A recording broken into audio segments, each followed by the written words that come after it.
We back. What it do, what it don't, what it is, and what it ain't. It's your boy, Don Otaku, aka Don Solo, aka AKA, Solo the Don, aka AKA, Solo D Swaggy, aka the Xbox Hold the Line Lieutenant. both the line lieutenant. Yeah, you already know we was holding the line this whole time. No, And hold what on. happened? It paid off for me and Paid off only for me. you. Who you was talking shit to this week? Hey man, don't worry about all that. And this is Project Untitled Gaming Podcast, working title, episode 22. And we are coming off an amazing and fun E3 week. Yes, it's still E3 to me.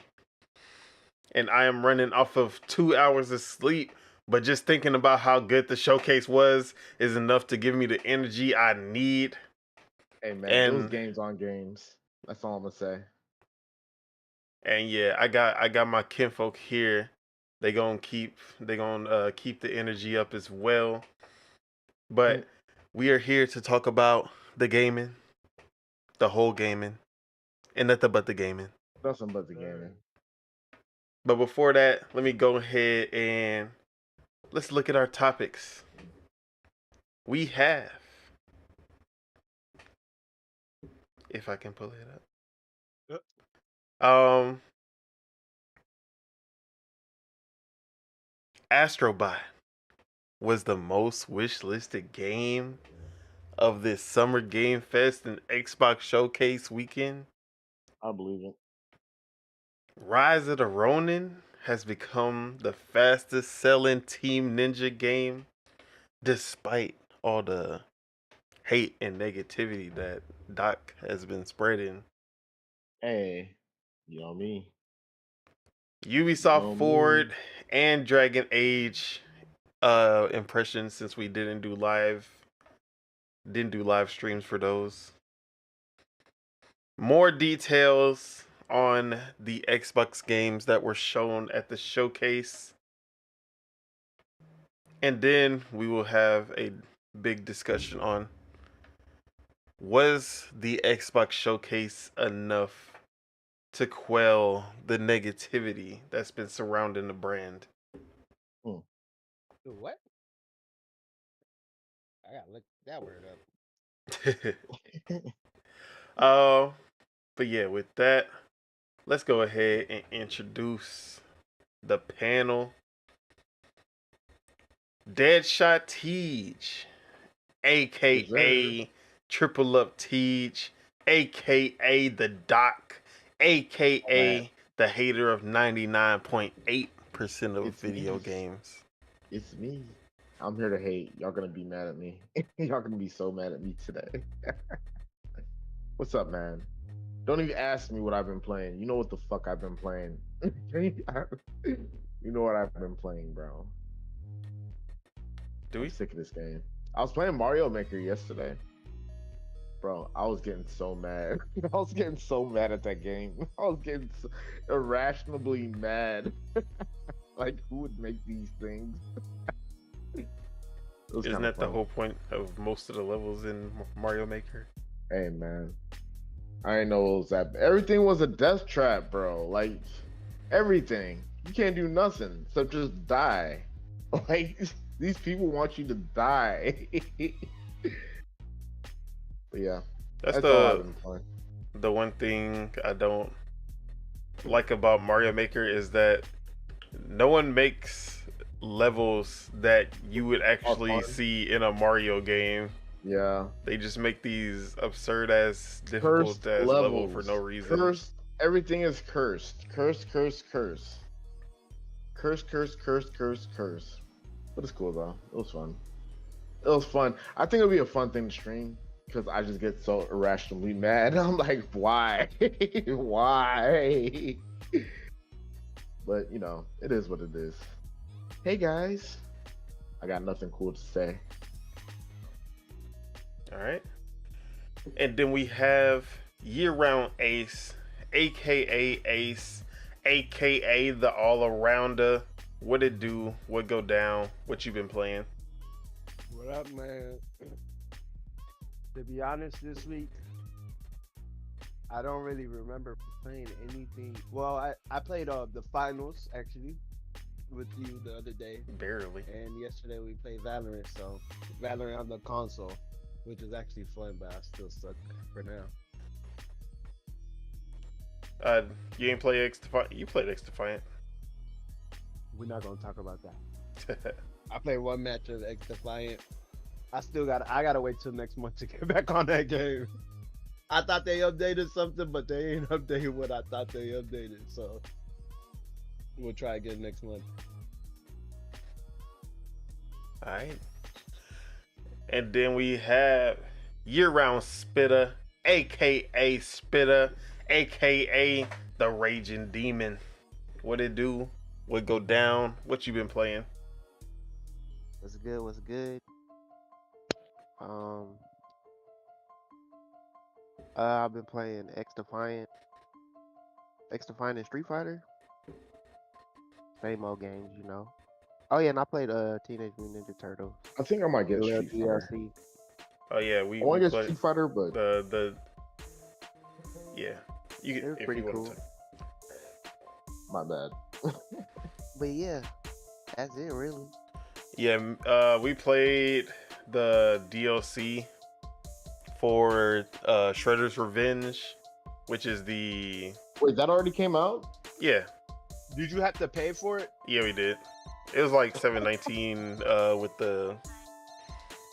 the Game Pass discount. But yeah, it's basically turning it into kind of like a roguelike where you gotta basically go through all these waves of enemy and you get abilities that most of the time they give you one positive and one negative, and 9 times out of 10 that negative is worse than the positive that you get. And they don't let you know what the power up is. It's just a picture, and then you touch it, and then like you get 2 options at the end of each wave. And sometimes you don't even know what it is. You just go like, okay, let me go ahead and see what this does, and then it'd be some bullshit. That shit was hard as hell. Yeah, that mode is hard as hell. But it was pretty fun because one, you start off at level 1 again, so you're trying to level up. Like the more you play, the more you level up your character, and then you're able to actually survive longer. But then you start to understand which items are good and which ones aren't. So yeah. Wait. Ain't that the game we all beat together? Yeah, TMNT. Hey, y'all some hoes. Why y'all ain't telling me to buy the hoe? Exactly. You see what they're doing? I just Look thought what about they it right now. Look at what they saying. Nah, you know exactly what we said. Look at it. Look at what they saying. And the Coke Gaming Spitty, you hear this shit? That's crazy. Exactly. No, what's crazy is you niggas acting crazy. Oblivious. And But yeah, at least the chat get to witness the whole shit, so that's a pretty fun game. We need to get back on that. And yes, as for myself, as you know, I am the Don Otaku, and I have been playing a lot, but not a lot at all. What? So I've been playing the Steam Next Fest demos because I really haven't been playing any like game honestly. Because of the showcases and everything, I haven't really been like playing any of my main games. I did play the Valorant beta on console. That was pretty fun. Control smooth. It's the best. This is actually the first time that Valorant is coming out, honestly. Like this is the real release. That real PC release. shit was the beta. But Yeah, this that is bugs what out. we wanted. This is what we That were was the waiting alpha, for. bro. The alpha. Yeah, that was the The alpha the test. alpha. That goes so But now that we long. can play with a controller, oh man, it's a godsend. Graded. This is actually one of the best games out, like best live service games out there now. Nah, bro. That man said, what did Look he at say? the tone in his voice. You can't even believe him. Nah, that man, what did that man say last time when he heard the news? He was like, hey, I'm happy. Cause More I players. just heard some I'll turn off real crossplay. bad Turn off news. crossplay. That man, He Chuck was was hurt. going through 808 and heartbreak when he saw the news. Did you know I was waiting on you? All right, let me stop Hey, before I nah, gain that more was funny. fans with my singing. Oh man. Hey, Um, that was hilarious. Turn on auto-tune. That shit was too Turn on funny, auto-tune. bro. That shit was too funny. okay, yeah, so played that. Still on X Defiant. Played Halo once or twice, maybe. Tried to play Friday. And then, what is it? So, What is it? like, I haven't played Paper Mario. I haven't been playing Animal Well or like the other games I'm trying to finish up right now. Bro, Because after the showcase, We're trying to Steam. finish 15 games at one time. Right. The only person I know that gets lost it, that I know, yeah. He get lost in other games playing another game. That's crazy. It be like that.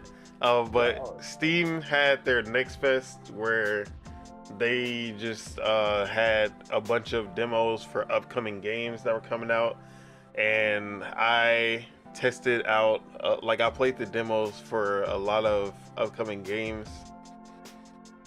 Oh, actually, I forgot because I forgot we did have a show last week, so I didn't get to talk about this, but. There was a new game that I did sink a lot of time into, and that was Blockbuster Inc. This is basically a spiritual successor to Lionhead's The Movies back on Xbox 360.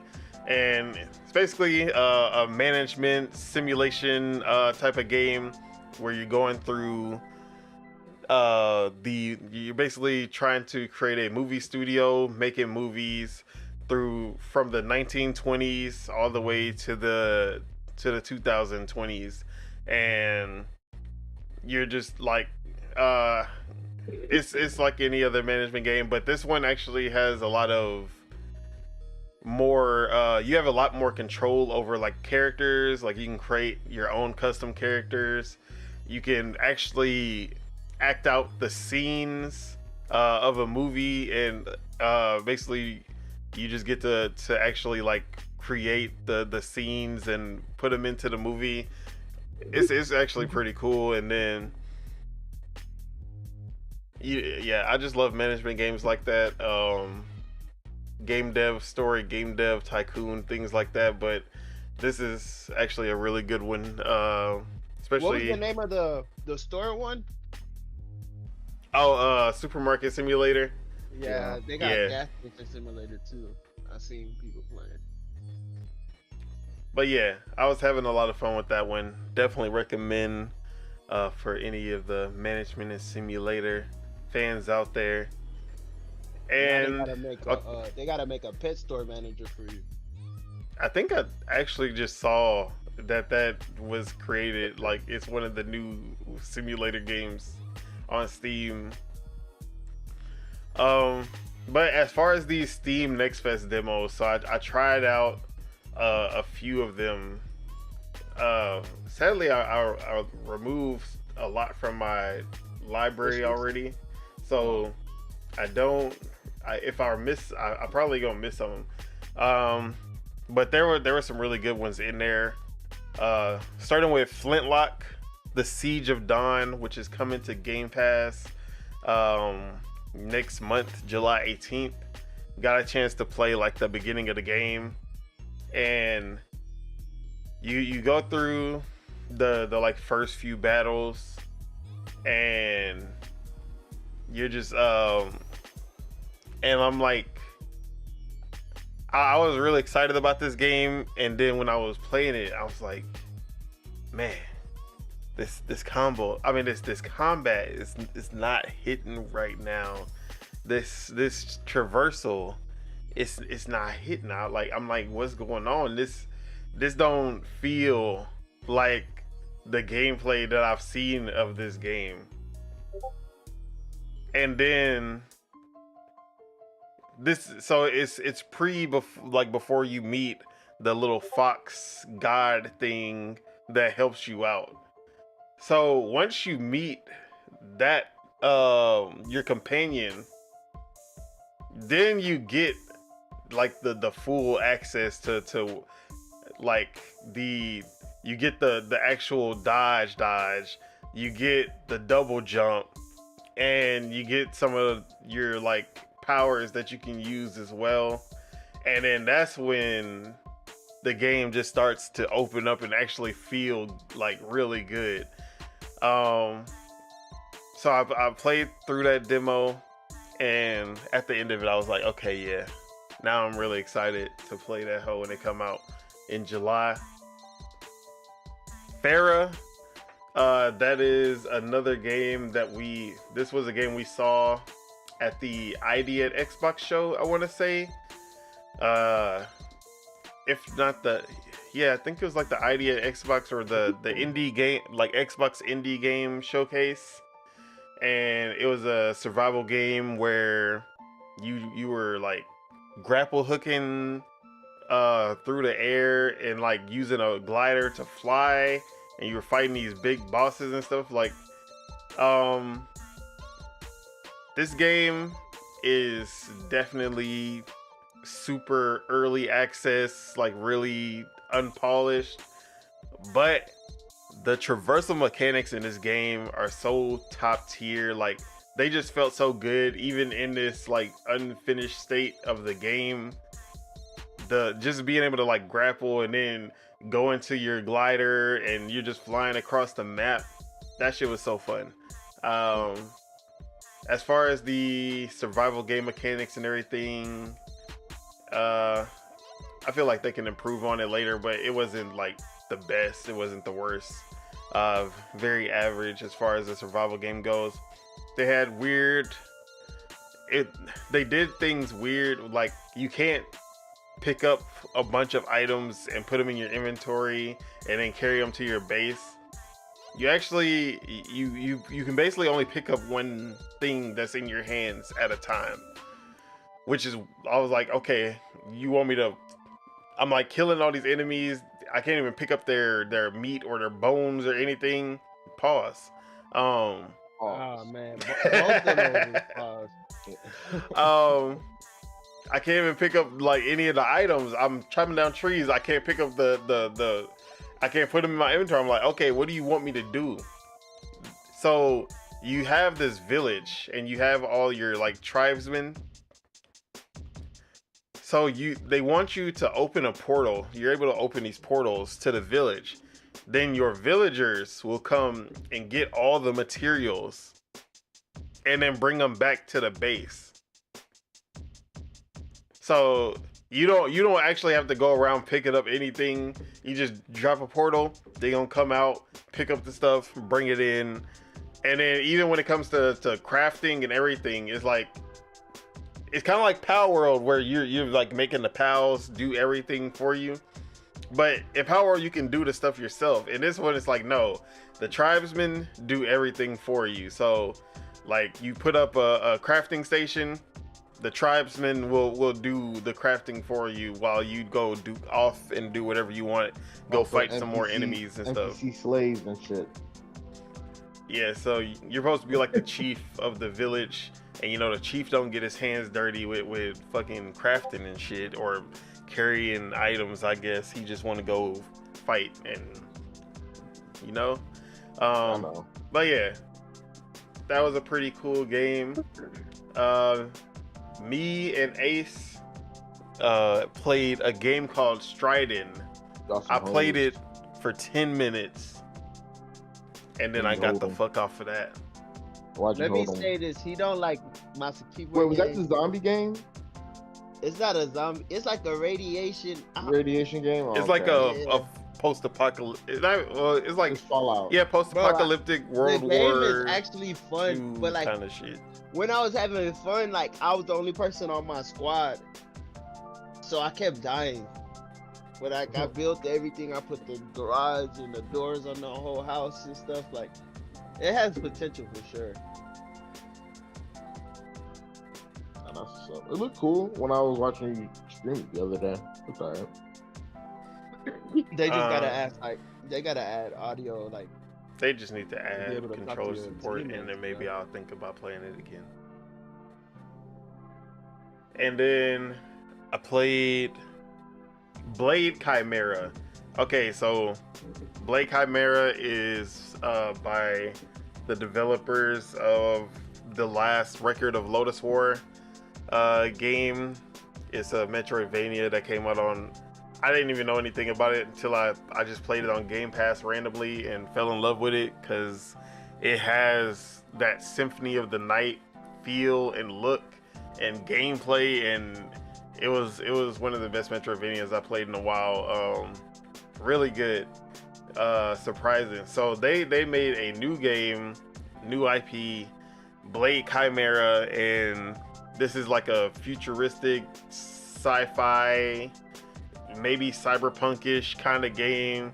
You start off with a gun, and it feels like Symphony of the Night with a gun, like Resident Evil style blasting, like you not Resident Evil style, but like yeah, kind of like you got the sight and you got to aim up and down, more like Metroid really. So yeah, but then you start to like get melee weapons, like you get a sword, and then you get this special ability, which is this.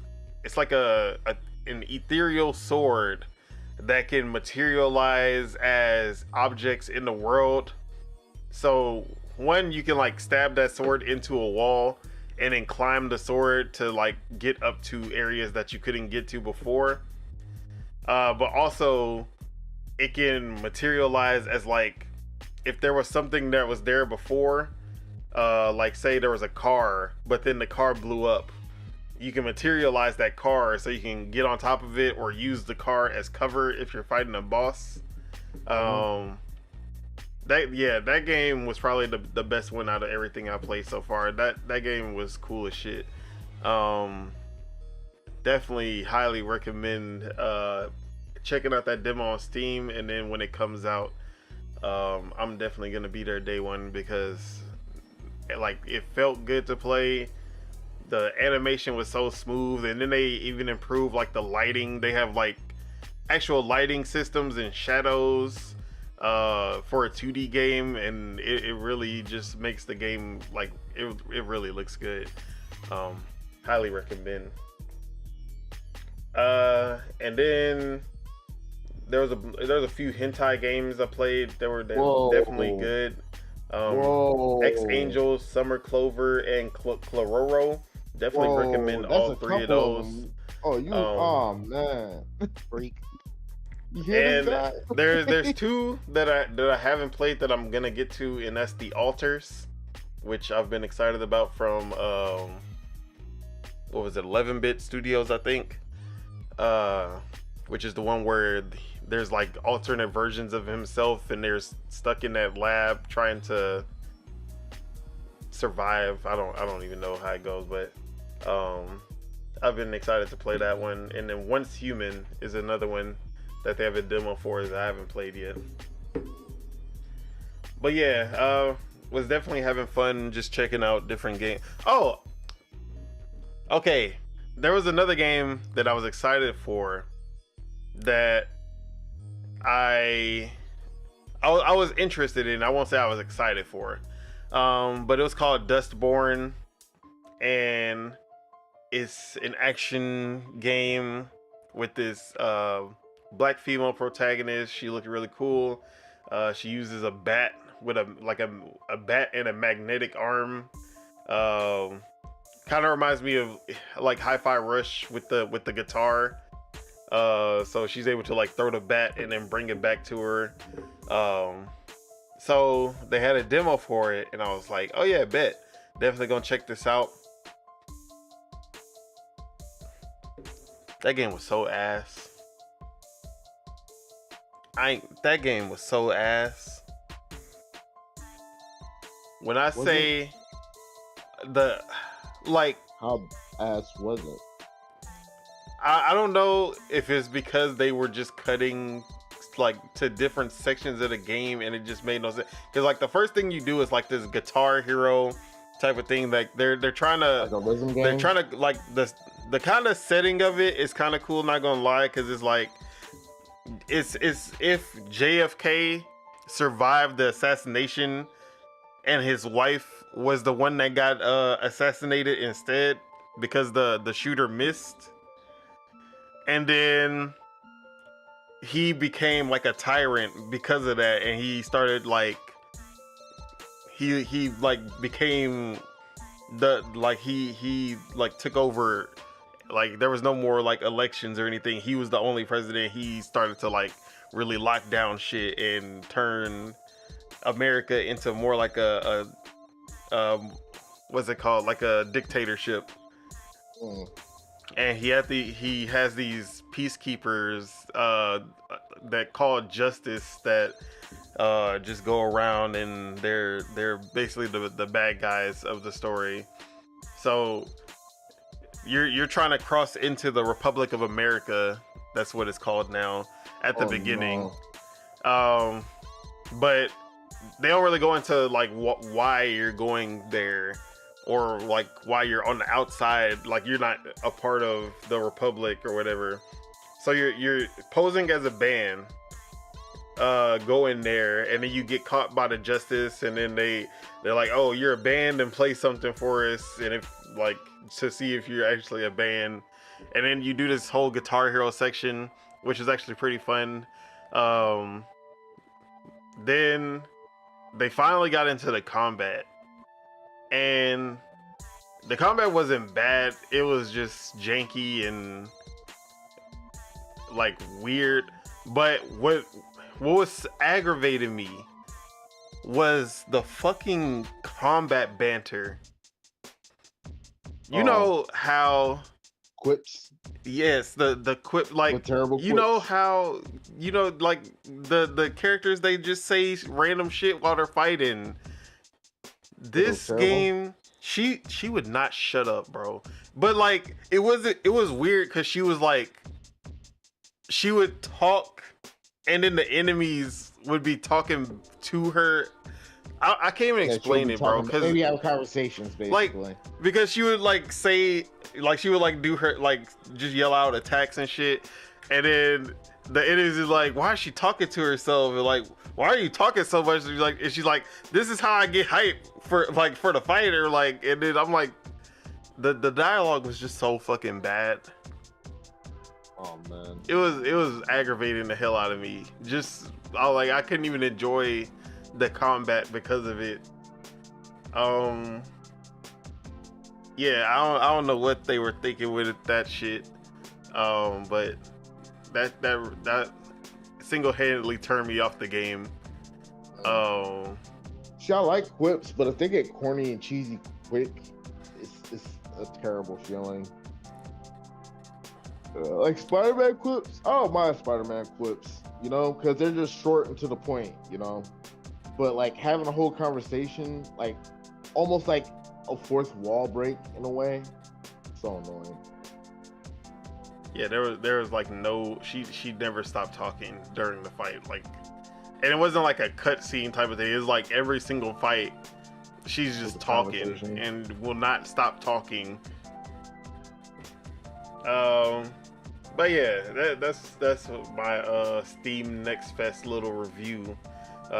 It's still going on, so go ahead, check out some of those demos out there. There some really good ones out there. You don't need anything to try it out. You just need Steam. Yeah, just download Steam, all right. and then I'll it's actually on the home page, like at the top. All the games you said are like on the home page. No, you like the gotta Steam look? Next Fest banner, and then once you click Steam Next Fest, it'll show you all the demos. All right. Oh, also Wizard of Legend 2. I played the first Wizard of Legend, fun co-op roguelike game. Wizard of Legend 2, it's the same but improved. Co-op. I don't know if you can play the demo co-op, but that was pretty fun too. Recommend. All right. I bought Dark Souls 2 yesterday. You didn't even. I think I made a mistake. You didn't even beat Dark Souls 1. I know. I think I made a mistake. I think I miscalculated. But yeah, that was basically everything I was playing. Just doing, playing all those Steam Next Fest demos. And we have Yuran Chukwu, aka Chuck, aka the hater of all. No, that's oh man, I forgot. Yeah. The hardcore casual of the PC Master Race. Yeah. What it do? How are you? Mr. Perfect Timing.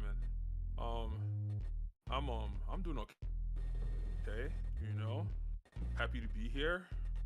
You know, I've been playing Valorant with my little spare time. Looking forward to get into Darker and Darker. You been playing with the PlayStation people, or just been playing with PC people? You talking about for Valorant? Yep.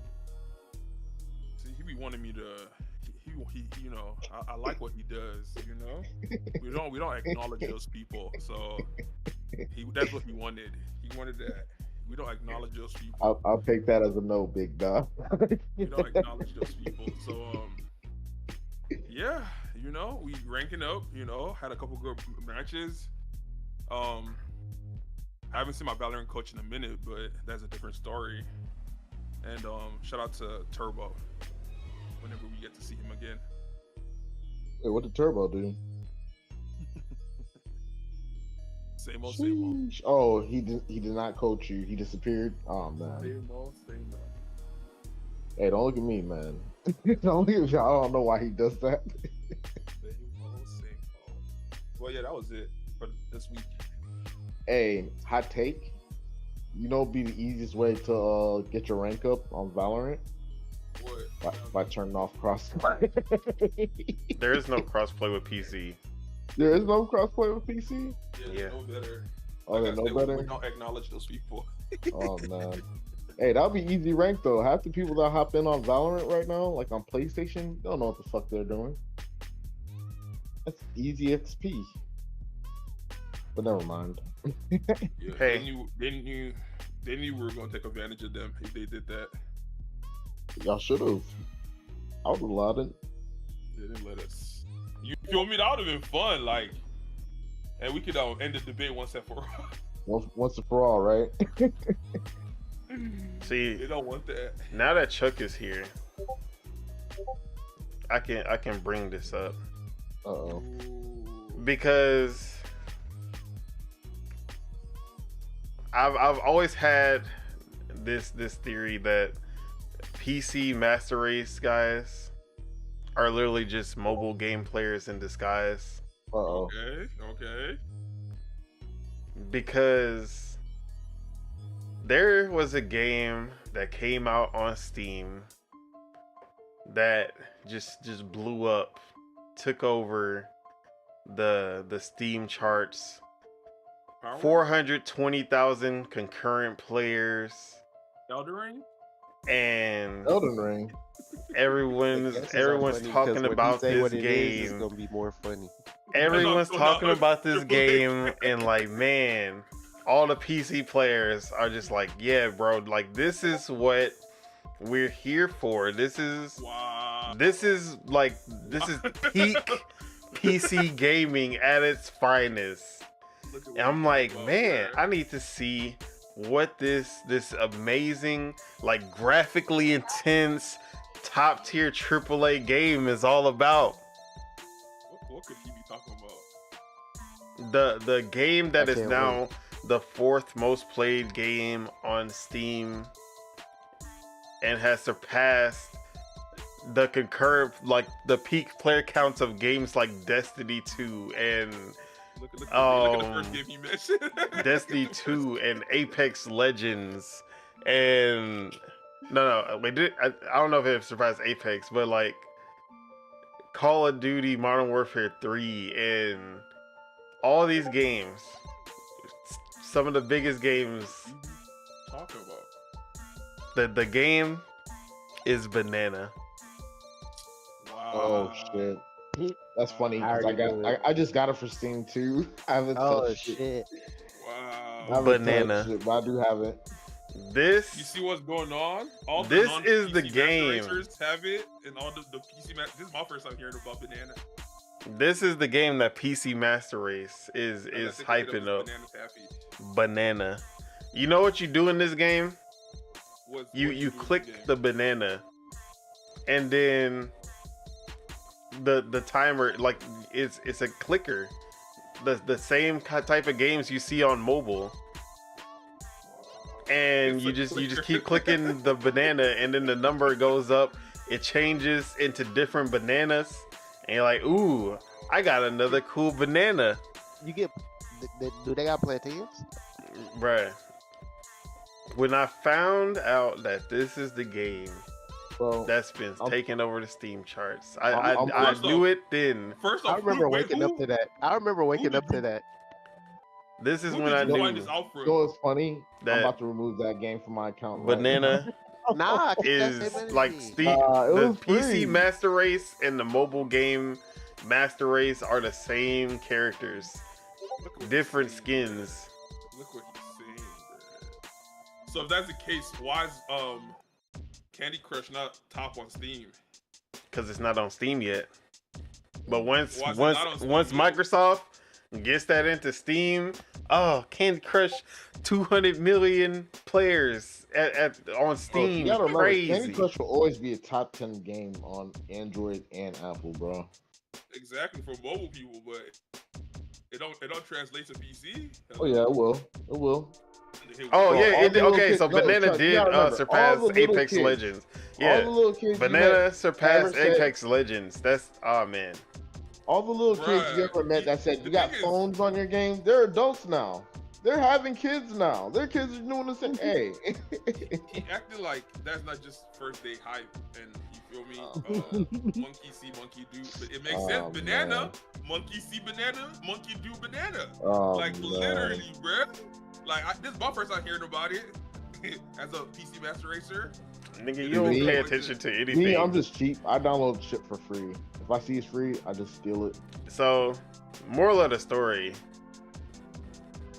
y'all need help. That's the moral of the story. PC Master Race, go play some real games. The gaming community right now. Down POP. But yeah, let's get into our first topic. Mama, I love you.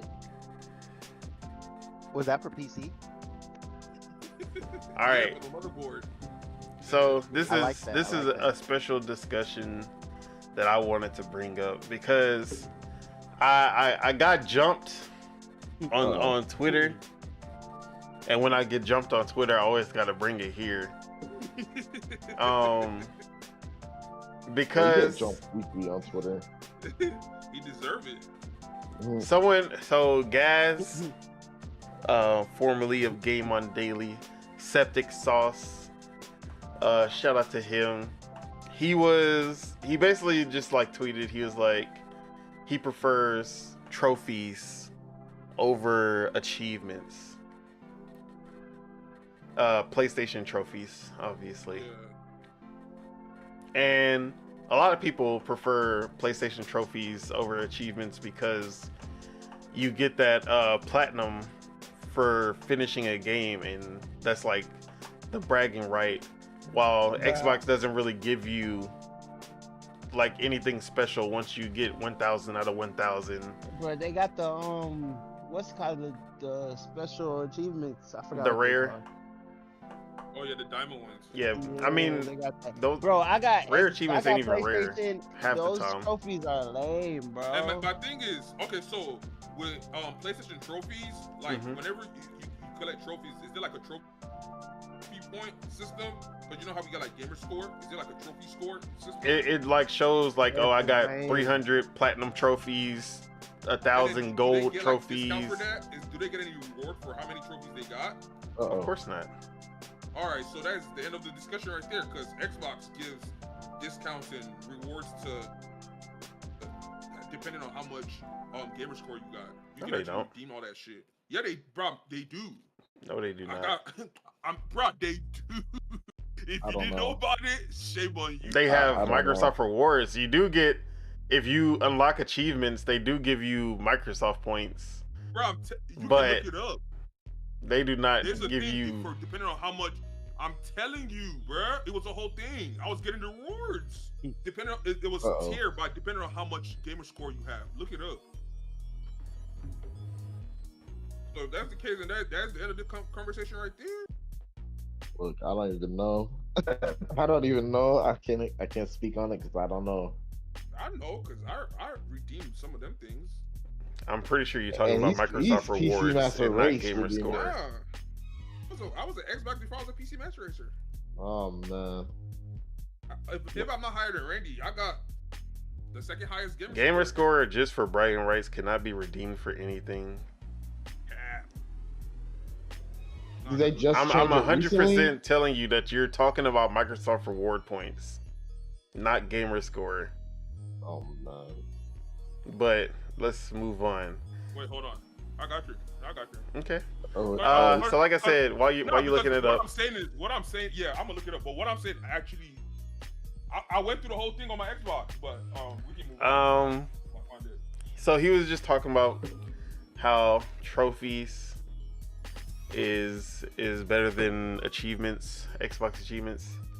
And I feel like they both have their pros and cons, but overall, PlayStation probably does have a better system. But that wasn't the point.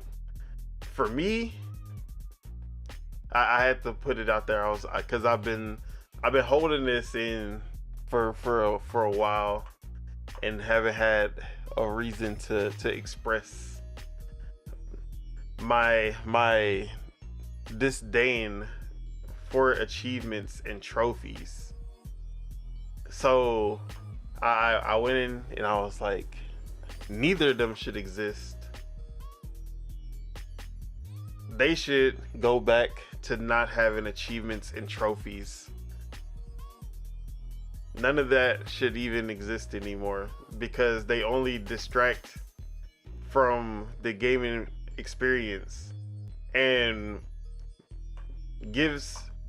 makes you play content that's like half-at. Like either you gonna play a game you didn't want to play just because you're like, oh well, I can get some gamer score out of it, or you gonna play the like side content that you don't even like because you want 100% it, and you're like, okay, I have to play through everything no matter what. Like no matter if I'm not having fun anymore with this game, I got to get that platinum trophy. I got to get that 1,000, and that's enough for you to play through something you don't even enjoy.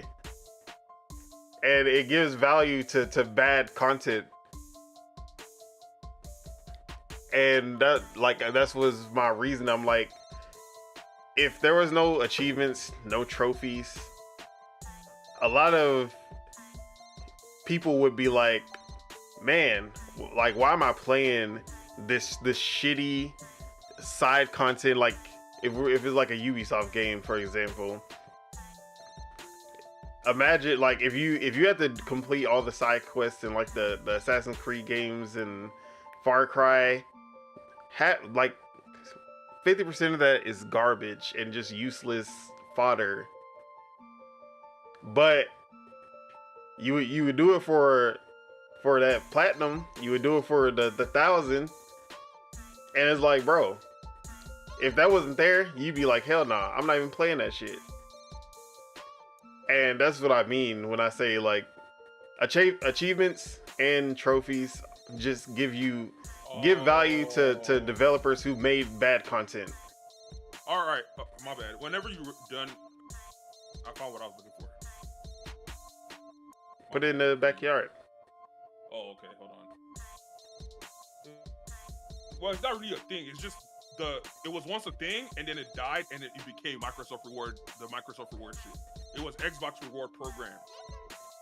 Yeah. And depending on how much shit you got, because there was a if you were a certain tier, you got like you got cash back or points for purchasing games. Yeah, I know. Yeah, I know what you're talking about now. Yeah, so the time where but it that don't counted exist. for some, then the transition to Microsoft thing, and then you can still get Microsoft points and redeem them hoes. Yeah, but it's something. It's better than nothing. But I mean, it barely has anything to do with gamer score. I didn't know they killed I didn't know they killed Xbox Reward Program. Now I got a new crack for Xbox. Let's go. So that was basically my logic behind it. And then Rand Thor, the man with the million, his ass wanted to reply. Rand Thor of the Xbox 2, the biggest Xbox podcast, by the way, out there. He gonna show up. And then he gonna try to roast me talking about, of course, the Nintendo fan would be the one to say that achievements don't exist because they don't have it, or some bullshit like that. And then he brought all his followers to ratio me. It was bad. Oh shit. Yeah, it was over. I got jumped. You get jumped weekly though.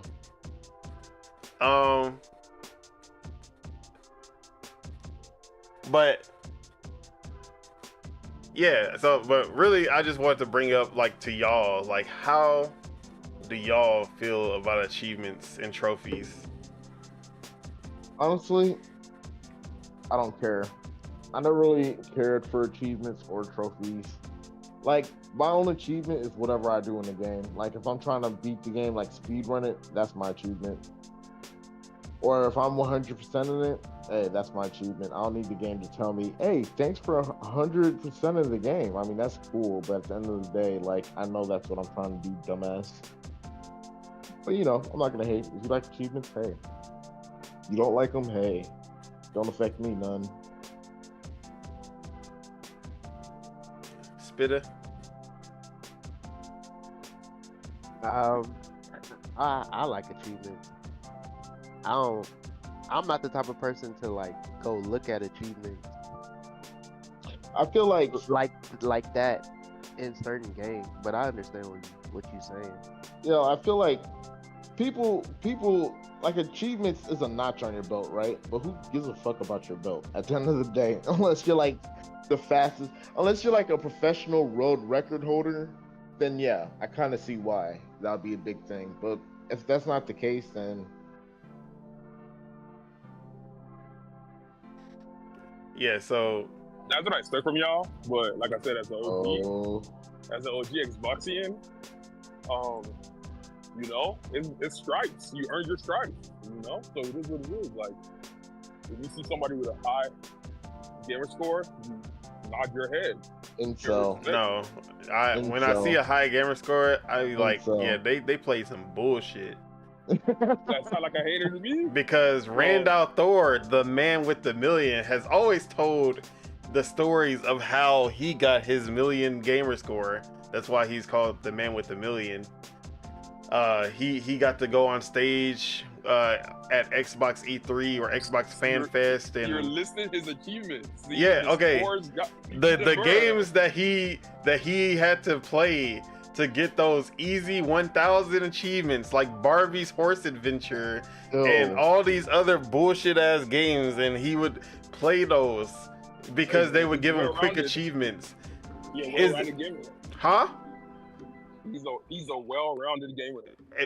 So like I said, he hated playing those games, but he did it just because he can get the easy achievement. The same with these games on PlayStation now, where there's literally a publisher who only makes these cheap ass, like, garbage, half-ass mobile games, and then it's like you can get the platinum trophy in 5 minutes, and everyone buys them just for that.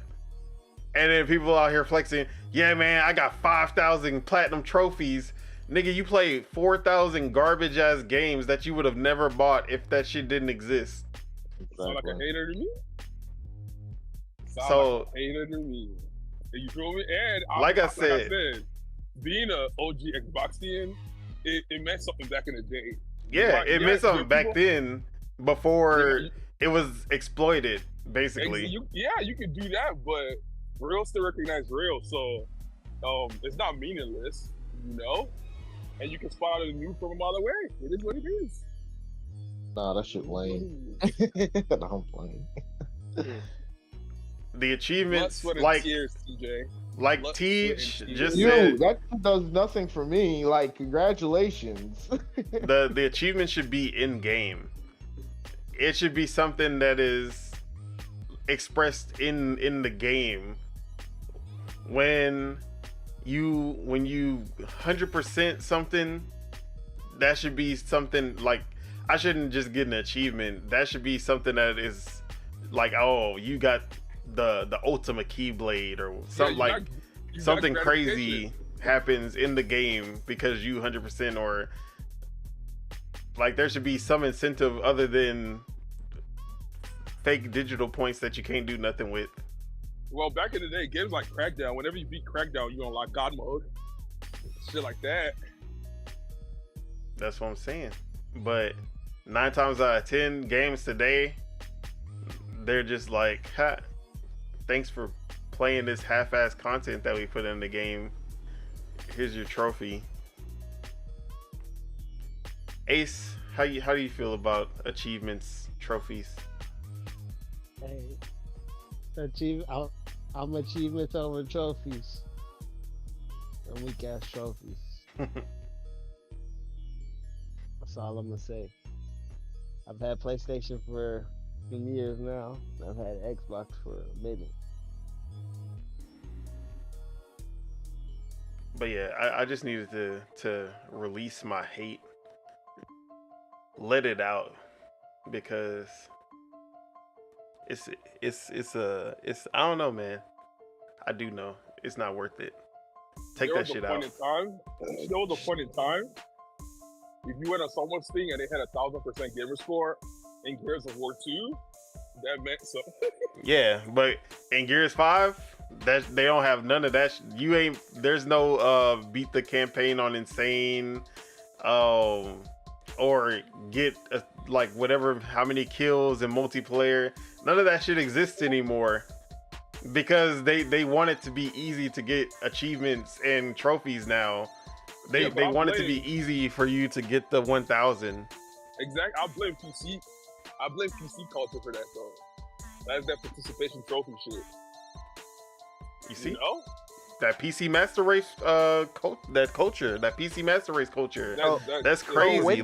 I'm glad that you said that, because PC Master Race is the one who ruined this shit. So when did you stop hating achievements?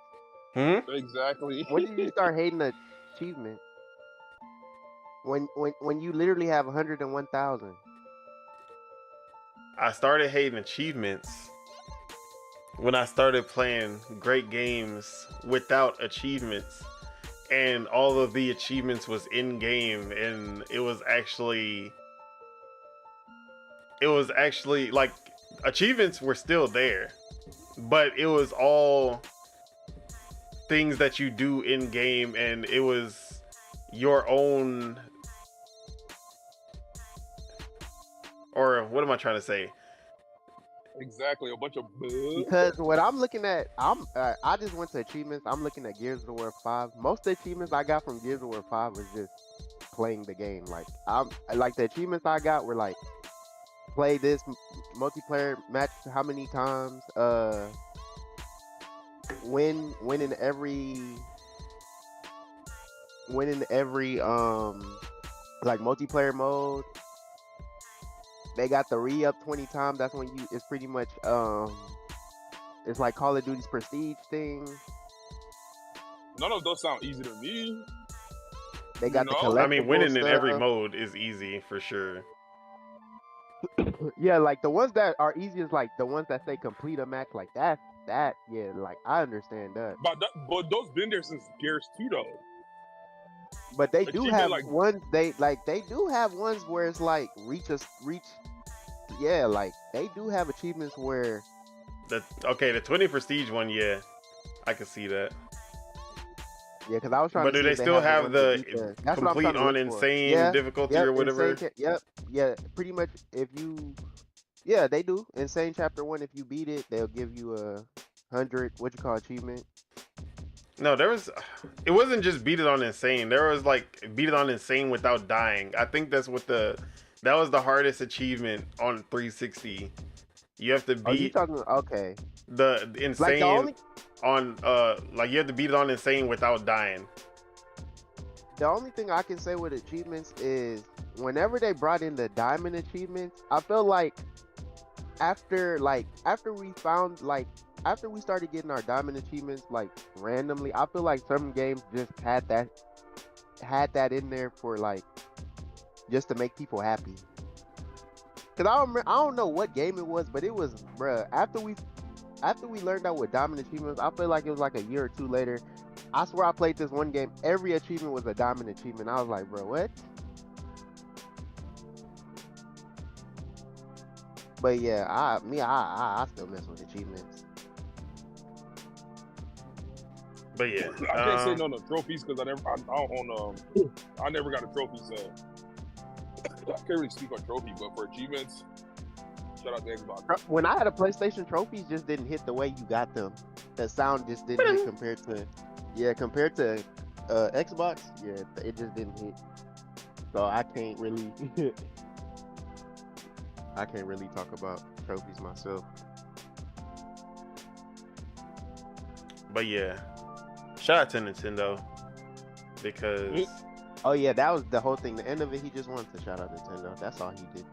That's all. because you play a game like Super Mario 3D World, or you play a game like Breath of the Wild, and the achievements are there in the game, but you don't know that it's achievements because it's just so intertwined in the game that it's just something that you would just naturally do, and they reward you for doing it, like completing all 120 shrines to get the famous green tunic, or in Super Mario 3D World completing getting all the stamps so you can complete the stamp book. That would be achievements on any other platform, but they just naturally intertwine it into the game, and each game has its own like, it's not like, oh, everyone is the same, like, oh, like every achievement is the same, every trophy is the same. This one is like, no, we're gonna tune it to each game, and that's how it should be. It shouldn't just be some system-wide, oh, here's your consolation prize. Like, nah. So they need to get rid of the system-wide achievements and actually have developers think about how to reward you in game for doing things like this. They don't have to really get away with, like take away the achievements. Just pretty much do what you said. Just pretty much make the achievements more like I guess, integrate, like, yes, you can keep the system-wide achievements, but actually integrate it into the game rather than it just being something that you get outside the game, and that's about it. Yeah, give them like a couple, like two or, because bruh, yeah, like most of the time they do the achievements to like, do the achievements to make you play the game. Like it would be live if like at least one achievement gave you like some coins or whatever. Like some games be having like battle passes or something. Like if you could do something like that, that would be live. If one of these studios could. But I don't think like games should have the even achievements where they're hard to get, but I don't think they should stop doing achievements. Like Oh they yeah, should have nah, the ones that in game and then hard to get. Like pretty much you said, like it goes with the game and stuff like that. Yeah, but like just depleting that stuff, nah. yeah, I don't think they should because even on Steam got their little achievement systems and it's still satisfying. Like when I get And you don't look at the Steam, Bro, bruh, Steam I is don't so look at the Steam achievements. like but that shit is so they unnoticeable half the time. yeah, When I be seeing getting it, achievements, like it got that little sound, unique yeah, sound. it make so I that be noise. hearing it. Yeah. Yeah. I see. So I just look as soon as I hear that sound, I look to the bottom left. But it's like you're not looking for the achievements. Like I don't look for achievements until like I'm. The funny thing is like I don't even be looking at achievements till like I'm halfway or almost done with the game. Like damn, I just got this achievement and like I just Only, went through like- something crazy. Then I'll probably go Only- look at the achievements and see what I got Like- and don't have. Let's say That's- Gears of War about to come out. If I get the first achievement of the game, that's when I look through the whole list. Like, but if it's a sports game, like if it was 2K, that's when I go through the list and be like, all right, let me just see, cause you know I'm being my player. Let me just see, what the shit is, and then I play a lot of my team, so I'll be like, let me see if they got any achievements. It's so definitely like certain games I look, but certain games I don't care. Yeah. but yeah, that was my little rant on that. So let's get into our first main discussion or topic, I should say. Gonna play Gears. Astrobot is my most anticipated PlayStation game of this entire generation. That says a lot. And playing Astro's Playroom and Astro's VR mission, whatever it was called, rescue mission. They always had potential, but they were basically just tech demos for whatever hardware. But this is the first time they're doing a full-fledged game with Astrobot. And yes, I'm excited about this game. And it seems like everyone, I won't say everyone, but a lot of people are excited about this game because Astrobot was the most wish-listed game of E3 season. I'm gonna call it E3 season just because Summer Games Fest and other showcases, whatever, is too long. But the E3 week and GameIndustry.biz, a well-renowned, reputable website, they go on to say that Astrobot beats Doom as the #1 most wish-listed game of the Summer Games showcases. And this was by Christopher Dring, who we all know, very respectable journalist.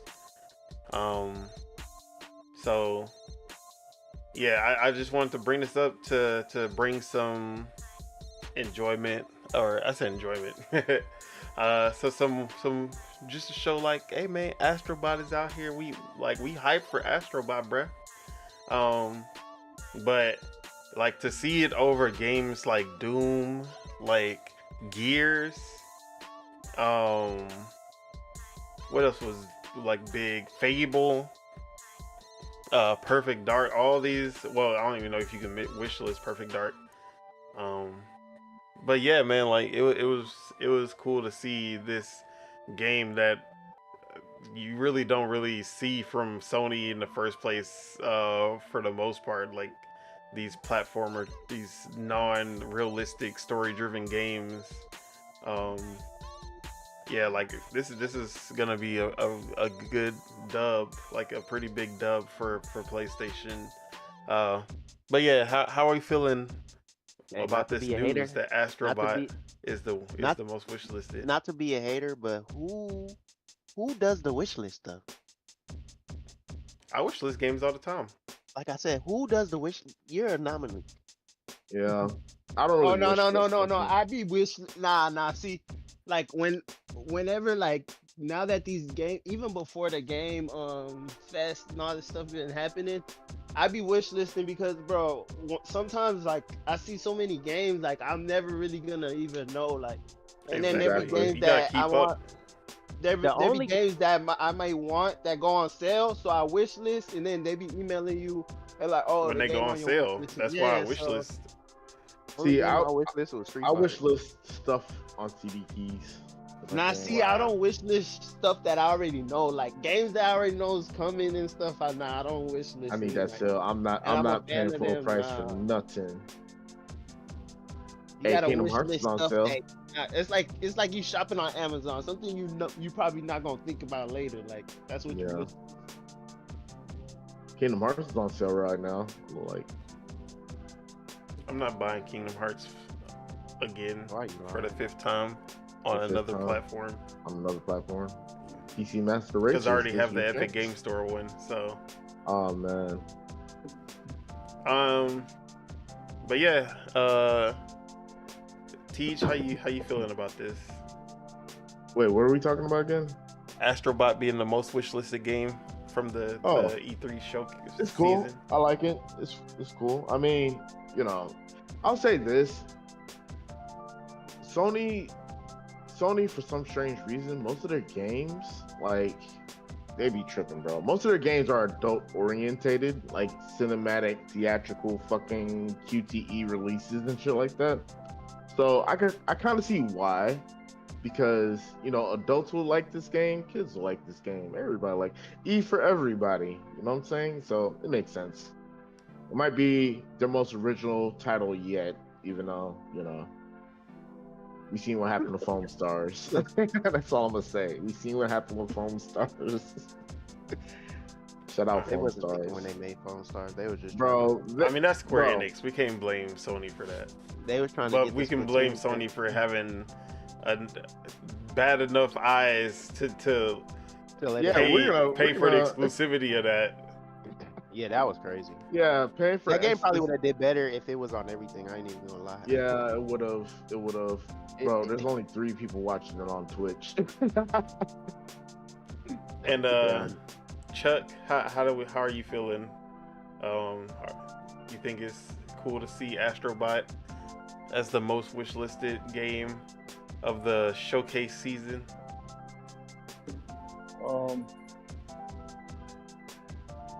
I'm happy. Shout out to them. Oh, he's gonna Oh, hate.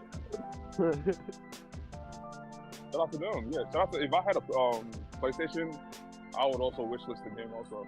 So I get it. I did wishlist Astrobot Well, as well. Would you So- get the game? Even though you said wish list, would you get the game and actually play it? Hell yeah.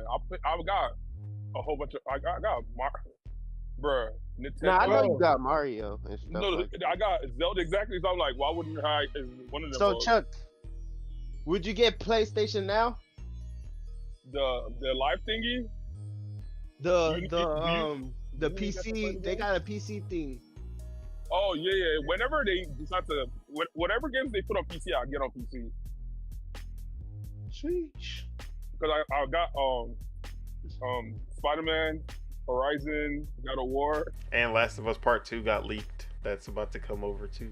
Oh man, I Oh, yeah. can't wait to. Oh, I can't wait to you're replay that game. lying. No, on no way. PC. You're lying. Wait, That's what? literally my favorite PlayStation game. I'm about to Since play the 2020. Horde with Kofi Kingston. Like, So- ah man, The Last of Us Part 2 is so good. I can't wait to play that shit on PC.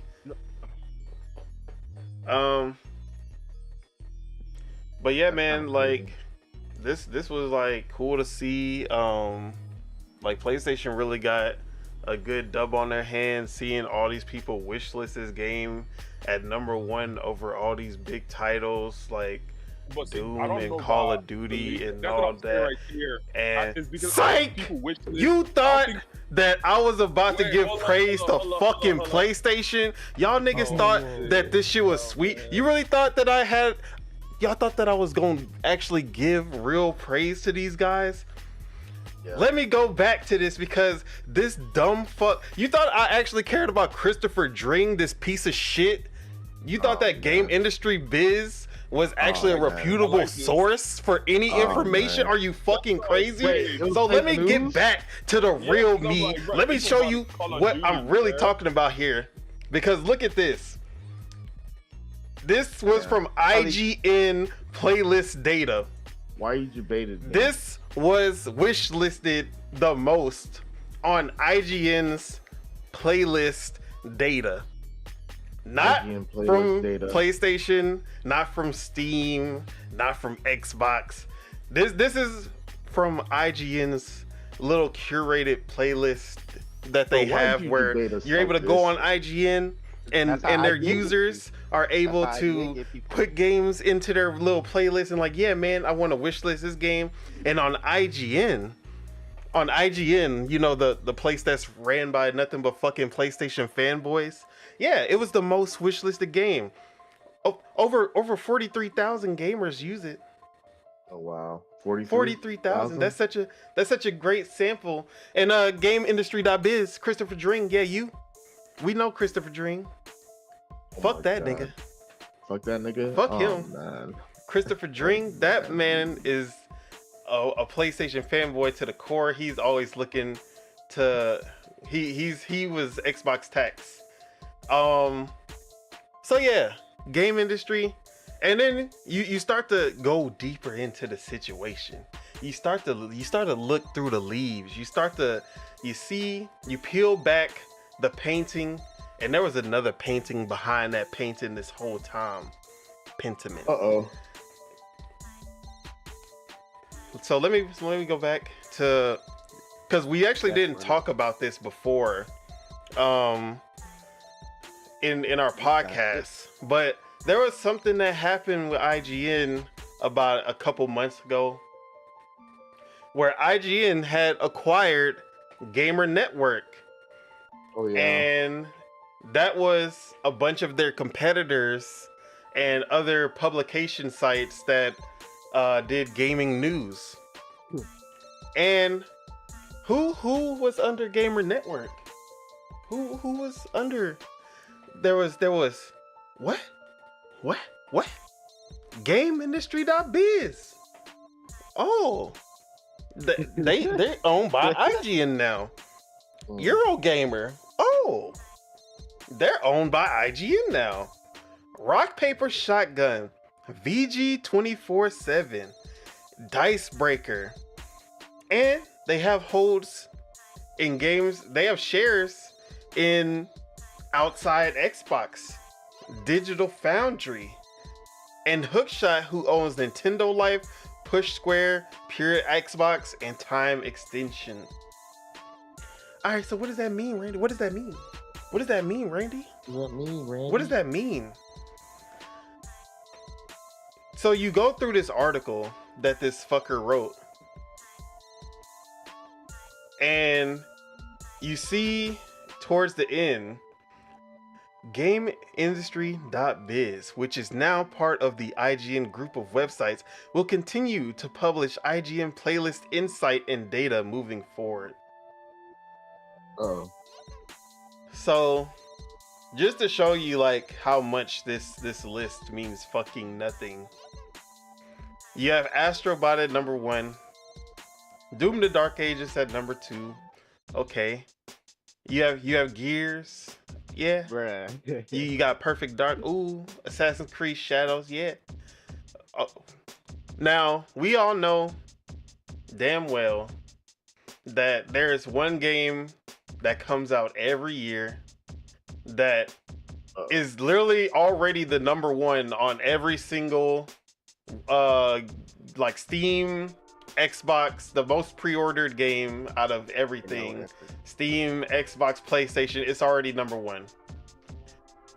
Why is that game, Call of Duty Black Ops 6, at number 9? Yeah. When you go to the most wishlisted on any other console, on any of the consoles, platforms, the number 1 most wishlisted is gonna be Call of Duty right now. So, why the fuck? Because GamesIndustry.biz, like, they're trash, but they would never use fucking IGN playlist data as a metric and then write an article and put this information out there like, oh my god, Astrobot is really that guy. Astrobot is not that guy. He's not that guy, pal. But because IGN owns them now, they're like, yeah, man, you gotta, you know, we got this IGN playlist. We need some exposure for that. Yeah, go ahead and make some articles about that from now on. And crazy. The moral of the story is fuck IGN. Yep. This is what happens when publications monopolize, bro. Bruh, the way you started this whole thing at the beginning, I know, he be like, the I was shit out about of to us. be like, bruh, did all the Sony people just spam the wish list for Astrobot because that was the only good game they had? Bro, yeah, the it only could've been. game that they had to look forward to was Astrobot. They didn't have any choice but to wish I was list that like- shit. Because when you said that it was over Doom, I was like, damn. I was like, bruh, that's crazy. I was like, people really want Astrobot? Nah, you did your good one right there. You got me. Nah, he saying baited Doom that. wasn't shit the out of crazy us. one. Call of Duty was the crazy one. Yeah, Call of Duty. Yeah, I'm yeah, like, true, what? true. There's no way. I just don't think of Call of Duty like that, but I should because it's like, bruh. I wouldn't think people would put Call of Duty on their wish list when it's just the automatic, everybody gonna get it, like, come on now. But now that is pretty funny that Astrobot, like, Call of Duty was the lowest out of all those games. Yeah, that is funny. Bro, South of Midnight. No disrespect, because South of Midnight looks great. We know damn well South of Midnight it'd be lucky to break 2 million, 3 million, 3 million in sales. That one's at 7, while Call of Duty's at 9. Yeah, that's insane. I'm sorry. And that's because we know that the IGN fan base, the people like me, like how the people like me are also the ones who would probably go to IGN. Like the people who play Call of Duty are not going to be using IGN playlists. That's just facts, honestly. That's facts. They don't need that. So of course Call of Duty, because the whole, like, it used to be, oh yeah, we hate Call of Duty. Like, that was the antithesis of, like, the hardcore gamer, the core gamer, quote unquote. Yeah. But when it comes to the majority, when you bring in the casuals, it's not even close. Like, Call of Duty is overall,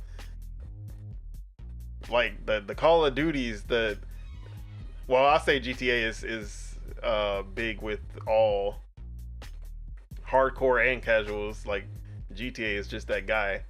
But Call of Duty, like, there's definitely a hate for Call of Duty in, like, the core spaces. So yes, it's gonna be number 9 on IGN, but that shit does not translate into actual real world data. And they know this, which is why I'm like, bruh, they put out a full article. The PlayStation fans were outside like, oh my god, we got a dub, guys. Astrobot, look, y'all had all them games, but Astrobot is still the best out of all. They was happy. They had something to, after that state of play and seeing that Xbox Game Showcase, they actually they thought they had something. Psych! They had nothing. Pulled the rug from That's crazy. You mean that state of bored? Cause that shit was boring. Yeah, that shit was ass. State of no games? Bro, Concord, after they showed Concord, I was already done, bro. I was so done. I was like, bro. And then Concord was like half of it. I was like, bro. But yeah, shout out to Astrobot, Hey, though. that's why I we do don't- want that's Astrobot why- to be successful. I want Sony But to. you want the realness. I want Concord to be successful too, because I want them to keep making games that's not over the Single shoulder Yeah. narrative sad dad simulator. Yeah. And fuck IGN. And fuck Always. Always. What was it? What we need that date. Establish when. Cause like what? Bro, when did it all end for them? the fuck IGN was definitely like Xbox One era, PS4 era. They just started to jump off the cliff with once the SCO when all the publications started to realize that all you have to do is put that headline, just some crazy shit, just so like it don't even have to reflect what's in the article. You just got to get them to click on it. And then Kotaku, they are the masters of that shit. They will just put out the most inflammatory headline just to get you to click so you can hate on it. And that's literally all their like that's literally their whole MO. And that started like during the Xbox One PS4 era, when you would see articles like they switch for engagement. When you would see the oh, Xbox has no games. This like why this is the worst time to be an Xbox fan, and then you have PlayStation has no games this year, and this is why it's a great thing. So yeah, but yeah, that was fun. Oh man. But shout out to Astrobot. Hope it does well. It's not that guy. Xbox got a game like Astrobot, or they don't? Bro, I wish they did. I mean, as long as it's not like, Banjo or Crash. Platform. Okay, yeah, that's what I'm saying. Besides Banjo and stuff, what is like we don't have like a platform. Super like, do lucky we have our still. own platformer? No, we haven't had a platformer in a long time. Okay. I mean, you can say Psychonauts, but it's on everything. But Psychonauts 2 is a top tier, like 3D platformer, like action adventure game. It's on PlayStation, but shit, it's owned by. It was published under Xbox when it came out. So I will put that one for this generation. That one was A1. But since then, nothing. We know that Toys for Bob is making either Spyro or Crash. Can I say this? I hate the name Toys for Bob. Who the fuck is Bob? Hey, Why the fuck you need toys? Give toys I never for met Bob, a kid bro. named Bob man, ever. you never know. That person named Bob probably died. R.I.P. Bob. If that happened. What if he's still alive? You just wish death on a live person. But you said fuck him. Like Toys for Hey, Bob, fuck 'em. they started with Skylanders. Like they were the developers of Skylanders with the actual figures that you would put into the game. So it makes sense. Toys, like they actually specialize in toys that come to, like, the Toys to Life was created by them. So yeah. All right. But yeah, that is that topic. I almost forgot about doing timestamps, so let me go ahead and timestamp that.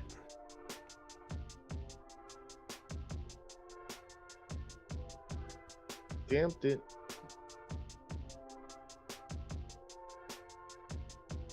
All right, here. I have some more positive PlayStation news, guys. Oh no. Rise of the Ronin has become the fastest selling Team Ninja game Let me guess. of all time. Let me guess. Wasn't that the game people was talking ish about? Yeah, Exactly. but a lot. So when it came out, got middling reviews, and a lot of people were talking down on it graphically and all this. But the game kept selling, and then there were people who were like, "Nah, bro, like this game is actually good. Give it a chance." And word of mouth got out there.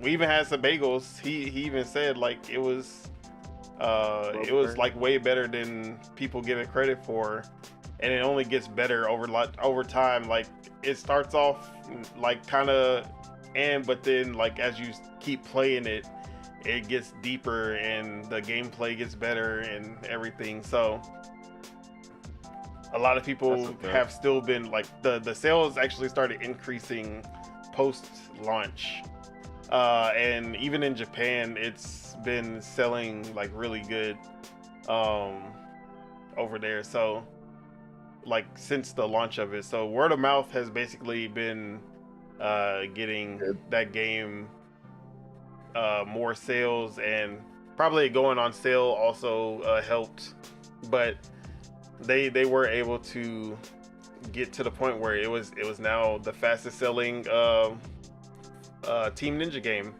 over Neo 1 and 2, over Wolong. So I don't have a psych for this one, because we did talk a lot of shit about this game, so I just wanted to give it its flowers. So yeah, Are you gonna try it? when it goes on PS Plus. But then it's like you have to you have to play the beginning and be bored at the beginning. Yeah, I can But barely I get like past games Ghost like of that. I'm not gonna Tsushima lie. I at like the beginning of that shit, so we gonna see how far I get. if the game is good after, like the slow parts, like I'm cool with that. I don't mind slow paced games. Yeah, hello? Yeah. Who is we? Oh. Exactly. Give me Wait, So yeah, like you like slow paced games? no. Flowers of Because Chuck was one of the main people who was talking shit, and now he's trying to change. Oh shit. Oh, He's trying to we change gonna have to go history. watch when that game came out. We got You receipts. see? Now Yeah, he's we trying got to receipts. All this change happened over history. and over again. It's receipts. Bruh, it is Hey, what it is, all you bruh. gotta do is see when the game come out, and then Nah, just go watch that I will last say that game. Chuck, Crazy. for once, Chuck just randomly defending games that he has no interest in actually And he was paid defending- off for him. He So was defending it. congrats. He was defending it because everyone hated it. So Yeah, and and then then it you was know the how it is. If everyone likes it, he gonna hate it. So this is the one time it actually worked out for him. Wow. Congrats. Shout out to PlayStation. Shout out to Rise of the Ronin, man. Let's get it in. You gonna cop it? Yeah. Oh, it's gonna be. I mean, it's gonna come to PC You gotta call eventually. exactly. So we gonna be there. You're not about to play it, bro. You gonna play it for one day and that's it. Stop. No, I'm gonna play it because I gotta play Ghost of Tsushima. yeah, and then I gotta play that one to see. Hey, did you I ever need finish? I need to play that. Yeah, I should do like a comparison when that one comes out to see Ghost of Tsushima versus Rise of the Ronin. I feel like I might actually have more fun with Rise of the Ronin. Exactly. But yeah, giving Team Ninja its flowers, giving Rise of the Ronin its flowers. I know it's not the Give it him wasn't like flowers. the most played, because obviously Wolong was in Game Pass. So as far as players, like Wolong has the most players of any Team Ninja game. But as far as like sales, Rise of the Ronin is ahead for obvious reasons. So I ain't gonna lie, Rise of the Ronin still looks mid to me. That's just me. Hey. You know, they probably updated it and improved it some by now. Probably That should better like game. boo-boo. I still would rather play Dragon's Dogma. all right. So 2 showcases that we didn't really do live shows for was the Ubisoft Forward, and then I mean it's not really a showcase, but the Dragon Age gameplay, because we did see Dragon Age shown off at the Xbox showcase, just a cinematic trailer, but they showed gameplay like 2-3 days later. So as far as the Ubisoft Forward, we got solid looks at Star Wars Outlaws with details on the gameplay mechanics, the space combat, the like everything. There's a wanted system like GTA. They showed off Yeah, I'm gonna have different to watch that. missions and how you can tackle them different ways. How long is that? How long is the game? No, how long is the little what you call Oh, Ubisoft for it? the no, not the Ubisoft part, the Star Wars part. Oh, it was like 8 minutes. It wasn't too bad. It wasn't like crazy. 8-10 minutes. Hello? My bad. I had to do something real quick. But yeah, that was what opened the show. They had showed extended gameplay for that. Let me see. It's actually right here. It was 10 minutes and 44 seconds. Alright. I'm actually about to peep it while you talking right now. But yeah, Star Wars Outlaws. We saw some gameplay at Summer Game Fest as well, and it still just looks great. I'm very excited for this, the first open world Star Wars game, which is still wild that it's taken this long to get one. And then I know people hate on Ubisoft, but for me, Ubisoft is one of the greatest open world developers out there. They know how to create open worlds. Like, they know how to design beautiful open worlds and make it a sandbox for you to just do whatever you want. Now, when it comes to creating quest lines and having fun side quests, and yeah, they're kind of lacking when it comes to stuff like that, and they overstuff their games with useless content. But for the overall experience, I don't think they've ever missed with like any of their Far Cry, Assassin's Creed, well, maybe Ghost Recon Breakpoint was pretty fucking bad, but Ghost Recon Wildlands was good. Yeah, I fuck with Ubisoft. But then they moved over to an entire Prince of Persia section, where they announced the upcoming updates and DLC for Prince of Persia: The Lost Crown. Still one of my favorite games of the year, so I cannot wait for that. And then they showed off more of Rogue, the Rogue Prince of Persia, which is created by the creators of Dead Cells, and that is a roguelike Prince of Persia game where you go through, try to beat the levels without dying. When you die, you start back over, and you gain new abilities each time. But they showed off a new area that's going to be added because this game is in early access and is being built. It's being built with the community in the early access. So then they went into what I have been waiting for ever since they announced it in like 2021, 2022, something like that, like years ago. The Prince of Persia Sands of Time remake, the most beloved version of Prince of Persia, which was the Sands of Time trilogy. They're doing a full remake of that game. The first game in that trilogy, and we first saw this when they announced it. They showed off gameplay, like, guys, we're remaking Sands of Time. Look at this remake that we got, and it barely looked like it was supposed to be a remake, and it looked like a remaster of the PS2 game. Like, they barely did anything to it, and everyone was upset about it.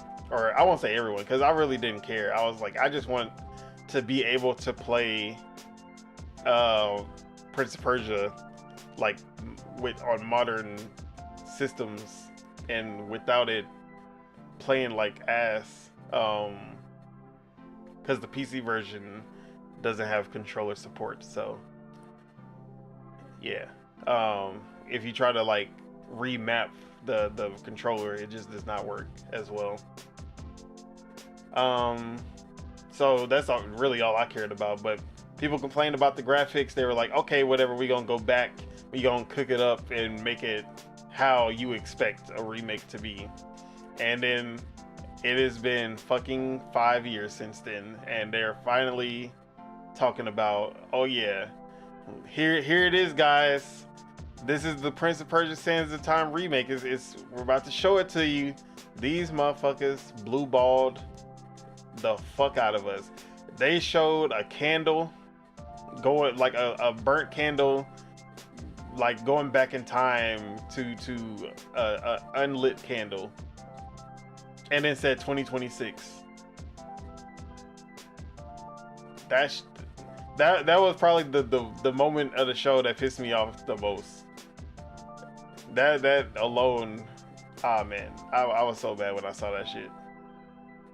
But then they announced a new I think there's like Anno, something like that. 117 Pax Romana. So kind of Age of Empires, kind of civilization type of game. City builder set in Rome, the Roman Empire this time. I've played a couple. They're alright, not my favorite. And then, of course, what everyone was waiting for. Oh yeah, they had an X-Defiant little thing where they were just showing, hey, we're gonna update the game, we're gonna make it better, calm down, capture the flag. Have they added that yet? Is that in the game? You said make the game better with capture the flag. Haha. No, they haven't added it yet. Okay. But yeah, they had a little thing for that. Then they were just showing off some of their other live service games, like The Crew. But the big one that they closed out with was Assassin's Creed Shadows full gameplay, and it looks as amazing as I thought it would, because this is my favorite Assassin's Creed developer, the Odyssey team, and yeah, they cooked. So, did anyone watch the Ubisoft Forward? I did it, but I seen some stuff. For the Assassin's Creed. That it looked good. I ain't gonna lie. I'm probably gonna get it when it's cheap. I'm actually gonna get this one. Well, we know Ubisoft games go on sale very fast. Yeah. So you won't be waiting long. But yeah, Assassin's Creed Shadows really showed out. They showed Aloy's gameplay, which of course more stealthy, rooftops. The swinging mechanic looks cool and like fluid. It's not like scripted, which is pretty awesome that you're just able to throw a rope, swing onto a roof. And then she was like going underwater, and then when she couldn't breathe, she had like the bamboo, and she would breathe through the bamboo underwater. And then she came out, assassinated the guy. You can stab people through the like paper doors. Yeah, man. There's some Ghost of Tsushima influences in there, but also Ghost of Tsushima is an Assassin's Creed game at heart, so it makes sense. Then they showed off that there are seasons, like a fully dynamic season, like season system in the game where you'll be playing through the game and the seasons will change. So they were talking about like things like, during the winter, you can't like go underwater to stealth because the ponds, the lakes are frozen. So you have to find different ways of like getting to the enemy. And then I think they also, I can't remember everything that they said, how the seasons would react. But that just seemed really cool and something we haven't seen in other Assassin's Creed games yet. Then they also showed Yasuke's gameplay, which, as you would expect, he's just brute forcing his way. He challenges this, like he runs up to this magistrate who's been basically just like taxing the community and being a dick. So he goes over there, just starts bodying, like just stomping people's heads and chopping. Oh man, like he was, and then he got that like club. I don't even know what to call that shit. It's like a club, like a mace club. Yeah, thing. like a mace club, and he was mace just club hammer, making the bodies flip. There was destructible environments, which I love to see. I just love destructible environments. Nothing pisses me off when you throw enemy into like a table and then the table is still standing. It's just like nothing moves. It's just static. But yeah, like you like throwing up against the walls, and then like you'll see like stuff falling off the walls, or the wall will have a crack. Like it's amazing. One of my most anticipated games for sure now. But yeah, did anyone else get to see the Assassin's Creed gameplay? I did. I watched a little bit of it. I watched the guy and the girl's gameplay. And these people crying about Assassin's Creed. He's not even the Assassin's Creed. He's not an assassin. He's just straight up bodying people. Like he's not hiding or nothing. Like, but yeah, it looked cool. It looked alright. And then they reconfirmed that you're just able to switch between the characters at any time, and if you wanted to only play with Naoe, the stealth character, for 99% of the game you can. And then same for Yasuke. If you don't want an assassin in your Assassin's Creed, then you can just be Yasuke and just body everyone just straight up. So yeah. Sure. If no one else has anything to say on the Ubisoft Forward, I gave the whole thing I gave it a 7.5. I took 1.5 off just for that Prince of Persia shit that they pulled, but for the most part I didn't have a problem with anything that they showed, and everything that they showed looked great. I was really just there to see more Assassin's Creed and more Star Wars, and both of those delivered. So yeah, there wasn't really any surprises though. I guess Anno was the only new game that we hadn't seen, but that's a very niche game. So then the other one that a lot of people had a problem with during the Xbox showcase was Dragon Age: The Veilguard, and a lot of Dragon Age fans saw that cinematic trailer and they were turned off by it because of how the tone of the cinematic trailer was. It did not feel like Dragon Age, and it felt like, I understand what they mean, because it did feel like kind of Marvel-esque with the like comedy and banter between the characters, and even the art style. When you look at something like Dragon Age Inquisition, it's less realistic looking, more like animated, like, I won't go as far to say like the Fortnite style, because everyone wants to call anything that doesn't look realistic, oh, they're going for the Fortnite style.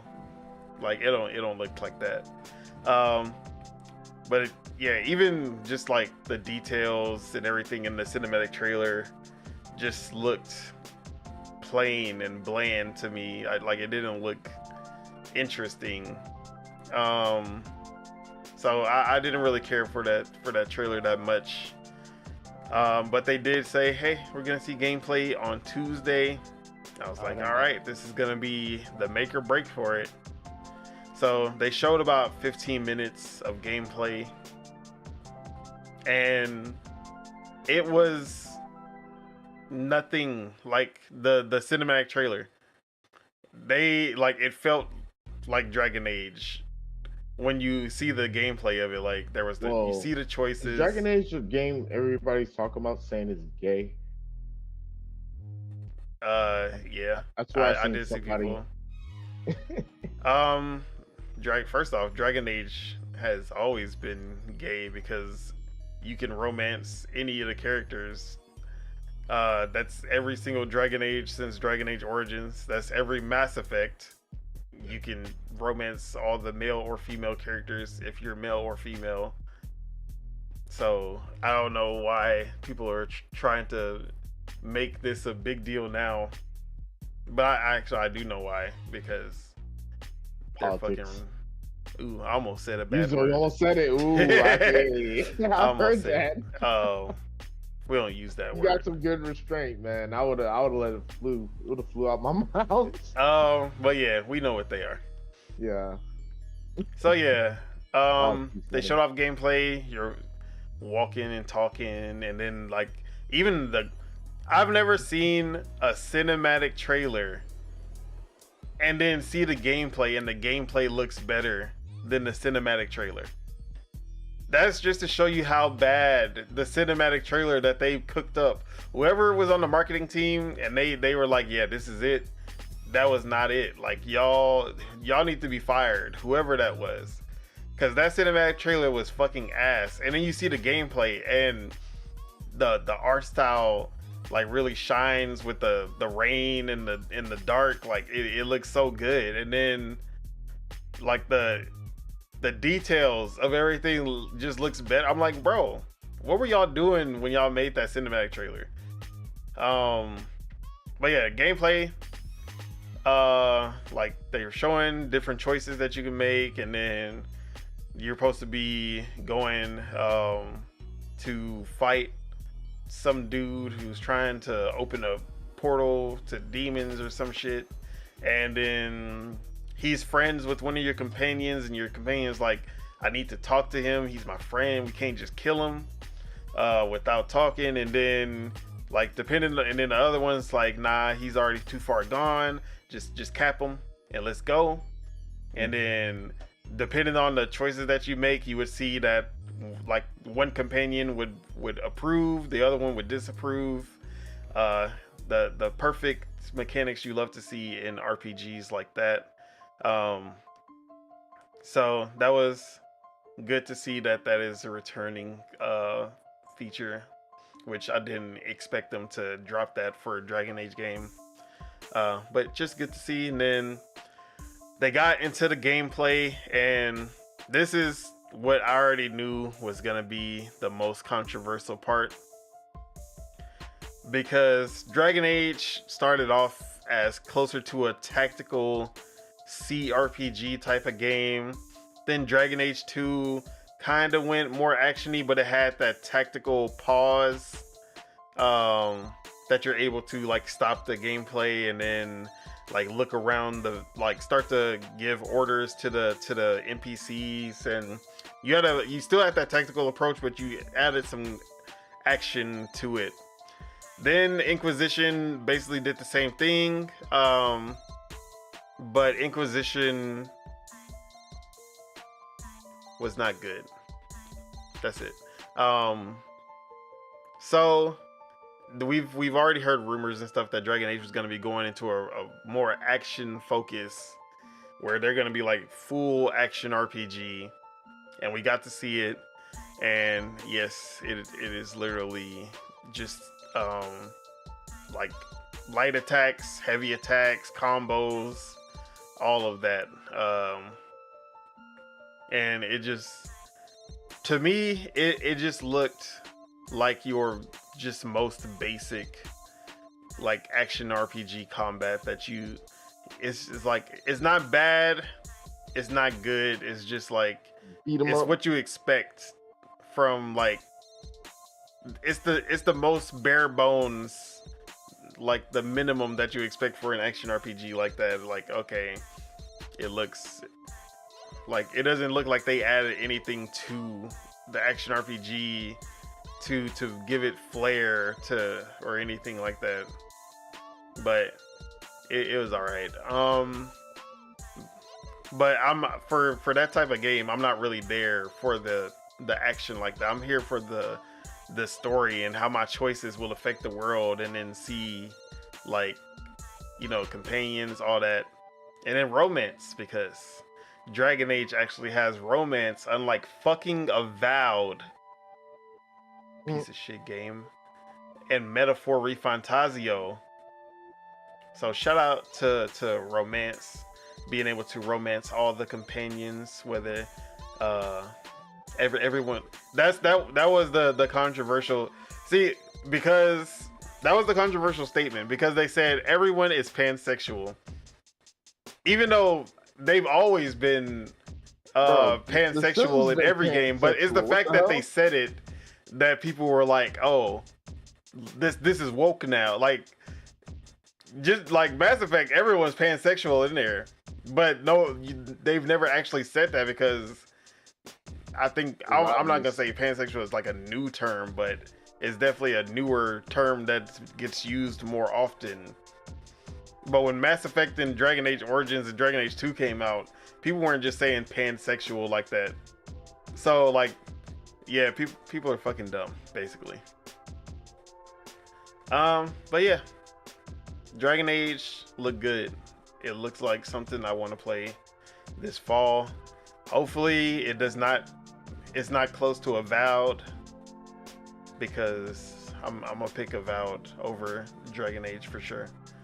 But yeah, man, I don't think anyone else watched Dragon Age, right? Nah. I think people crying about it, but you know, they cry about everything. So Yeah, they do. they cry about everything nowadays, man. Oh, one thing I was annoying. disappointed in Dragon Age is that you could, in the other games, you were able to control your companions. Like, you would be able to switch to them and play as them, but it does not, or they never expressed, they never said that it doesn't have it, but I did not see them do it or see an option for them to just switch and play as the other player. So I'm hoping that's still there, but it doesn't look like, right now, it doesn't look like that's a thing. Yep. But yeah, that was the like after Xbox show stuff that we really didn't get to see or talk about. Okay. But yeah, did that sound like anything y'all were interested in? Any of the Ubisoft stuff or any of the Dragon Age?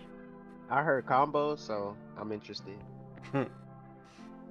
I don't know. I've never really been like a Dragon Age person. I'm not the biggest Dragon Age fan. I'll play them, but I'm not like I'm not gonna hate on it. I'm not gonna hate on it. It's definitely not Mass Effect, and it's definitely not. I'm not gonna put it up there with like Elder Scrolls for me. When it comes to fantasy games, Elder Scrolls or Dragon's Dogma, even though they're two different types of RPGs, really. But yeah, it's still a good franchise though. And one thing that like Dragon Age fans, most Dragon Age fans love Origins, but every Dragon Age has been completely different from the last. And they basically reinvent themselves every new entry. And a lot of Dragon Age fans do not want to accept this, because they keep on like, why isn't it like Dragon Age Origins? Go back to Dragon Age Origins. Like, bro, they make a new type of Dragon Age every time. Just accept that this is what Dragon Age is. It is not just reiterating on the last game and just adding on top of it. But yeah. All right. Oh, My fuck. bad. I was on Twitter. I lost my timestamps. Nah, man. I was on Twitter. These people get on my nerves, man. So you know how they're doing the Horizon game, the Lego game? Yeah. Now these PlayStation people. Oh, that's what we need to. We could talk about that. they need to add her to Smash. I'm like, shut the fuck up. Shut your bitch ass up. Yeah, I saw that. Nobody want fucking Alloy and Smash. Who asked for this? Like, it's PlayStation people begging, not Nintendo people actually. Smash is for the legendary real characters. Icons. Alloy These is characters not. will be here for 50 more years. Alloy is at not least. that guy. They're You're not that I'm guy, sorry. pal. Let's see the newest character in Smash. Like, who is The last character Okay, was not Kazooie but not or Sora? Nintendo. Like outside of Nintendo, who's the newest Sora. like character? Sora's No. the last character. No, not like the last. I mean, like Minecraft. the yeah, it has to Steve? be Steve. Yeah, Steve. I think because that was 2011. Yeah. Really, a little bit before that. Yeah.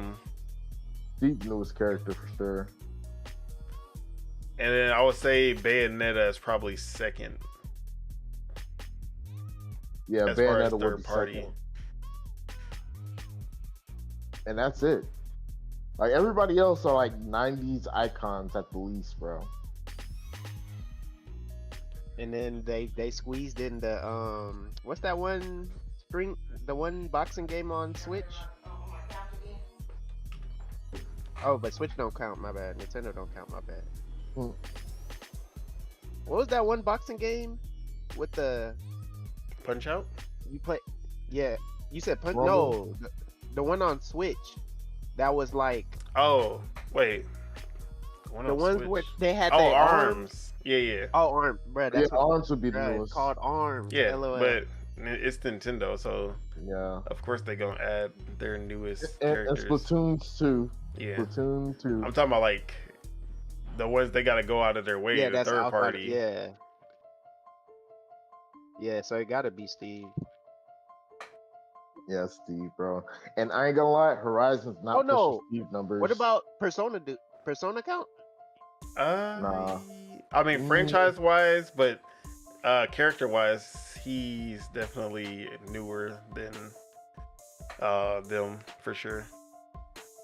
But you see But those the franchise characters is compared- older. That's the only thing Bro. that. Yeah. This is the thing. They're not putting Aloy or whatever her name is, on Smash. They'll put Nathan Drake. She's or non-binary, Kratos. so you have to say their name. I gotta say their name. No, I'm just playing. Oh man.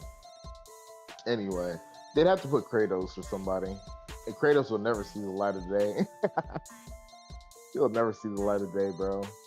Yeah. Speaking of Lego Horizon, because that something I actually forgot, because that was a pretty big thing that happened. The first PlayStation first party game that is coming to the Nintendo Switch that does not have to do with contractual obligations from MLB or whatever. This is the first time that a PlayStation studio has willingly and of their own accord put a game on Nintendo Switch. Whoa. I got one thing to say. But I have one thing to say before you continue. They're just selling her off because she's a woman, isn't it? How come they ain't sell off Nathan Drake? How come they ain't sell off 21 Days Later or whatever?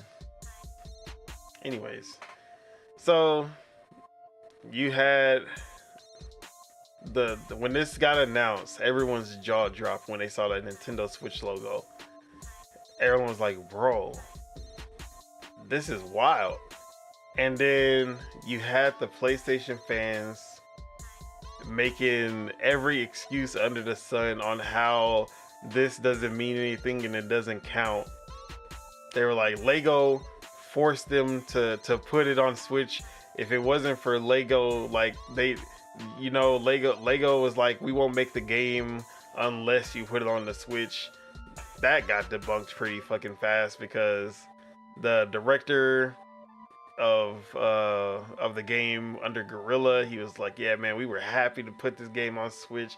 It just fits so well and we're excited and blah blah blah. And then you had the people saying, oh, this isn't actually first party, so it don't matter.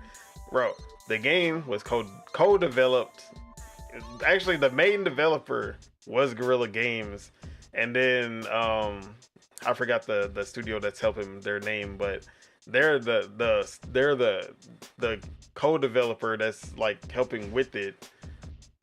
They're the director is under Guerrilla Games. He's like the director is literally the Guerrilla Games one of the directors there. So then obviously the publisher is SIE. Like that's literally all it takes to be first party. Everything about this game is first party. There's that like they're like, oh, it doesn't count. Like no. They really don't want to take This L. Is it? I'm not even gonna say it's an L. For the purists, it's definitely an L. Your game is going away for the console warriors. Yeah, definitely an L. They don't want to admit that it's happening. PlayStation is going the same route as Xbox, except PlayStation is smart enough to know that Xbox is their biggest competitor and that they shouldn't put their game on Xbox, but put it on the side chick, which is the Nintendo Switch. I'll give them that. They are pretty smart for that. They're smart enough. So shout out to PlayStation for having integrity and dignity, unlike Xbox. Nah, they stood 10 toes down, bro. They stood 10 toes down. It was still funny to make fun of the console warriors who were upset about this. But yeah, how are we feeling about the first PlayStation game to go third party on another console? Hey, all I'm gonna say is this: Krillin Piccolo was the first to try, the first to die. That's all I'm gonna is say. Piccolo Xbox because he's green? Hey man, hey, I'm just quoting it. I'm just quoting a quote. Let me quote my quotes.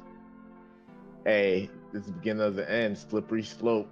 It starts with Horizon, then Nathan Drake's next, then Kratos is next, then Spider-Man. We got them all, y'all. We got them all. I think Horizon is now like their third or fourth best-selling franchise or some shit. Oh yeah, that's number 3. We're coming for number 2 next. I want number 2. Number 2, yay! Come to the Switch, baby. Which I don't know how these fucking games sell because they're horrible. But it is what it is. People buy trash every day. Chuck, this is the vision that you've been. Vision. This is the vision that you've been wanting, that you've been advocating for, and it looks like PlayStation's next. How you feeling? Oh, it's also day one on PC. So, how you feeling about this? Let's go. Hey man, it's about time. You know, like the Gregory said, once the water breaks, you can't keep the baby in there no more. You know? Did Gregory said that? I'm telling you. That's full. Like that's the quote. I'm bar for bar. You, bruh. I'm telling you. You can't. So the water has broke for the gaming industry. There's no putting the baby back in. It has to happen. You feel me? It is what it is, and I'm here for it. You know, I'm not here to, you know, fearmonger. Oh, what if your internet goes out and all that stuff? Like, it is what it is, man. We gonna be out here. We gonna be playing all the games on one PC. You feel me? United under one PC. United under one cause. One day we gonna get Skynet. Like, we seen the movie. We seen the movie. You know, it's happening right in front of our eyes. He's not playing that Lego game. Bruh, look what he's talking about, bruh. Look what he's talking about. I'm gonna be You're there not day playing one. it. I'm gonna be there day one. Are you gonna be there for day 2 and 3? Or are you gonna be there that one day? Leave him alone, man. I'm gonna stream it and see how it go. Let him have the victory. He got. No, I'm not saying he got the victory because it's the game's coming to PC. But I'm just saying he's not playing that Lego game. Hell no. Respectfully. Why you throw respect? So why do you feel that so strongly?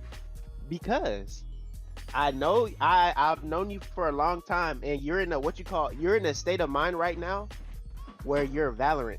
So And when does this game come out? You said you ain't never played no Lego game. like October this year or something like that. Later this year, I know that.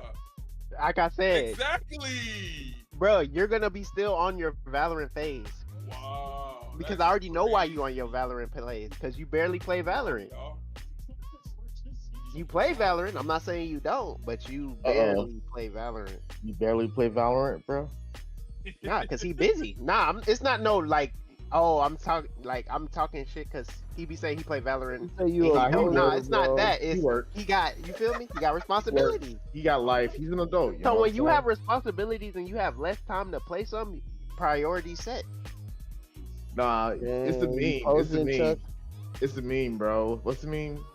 Where it's like you work like 8 hours, you come home, you play the sweatiest match of your life. You're like, I don't think I like video games anymore.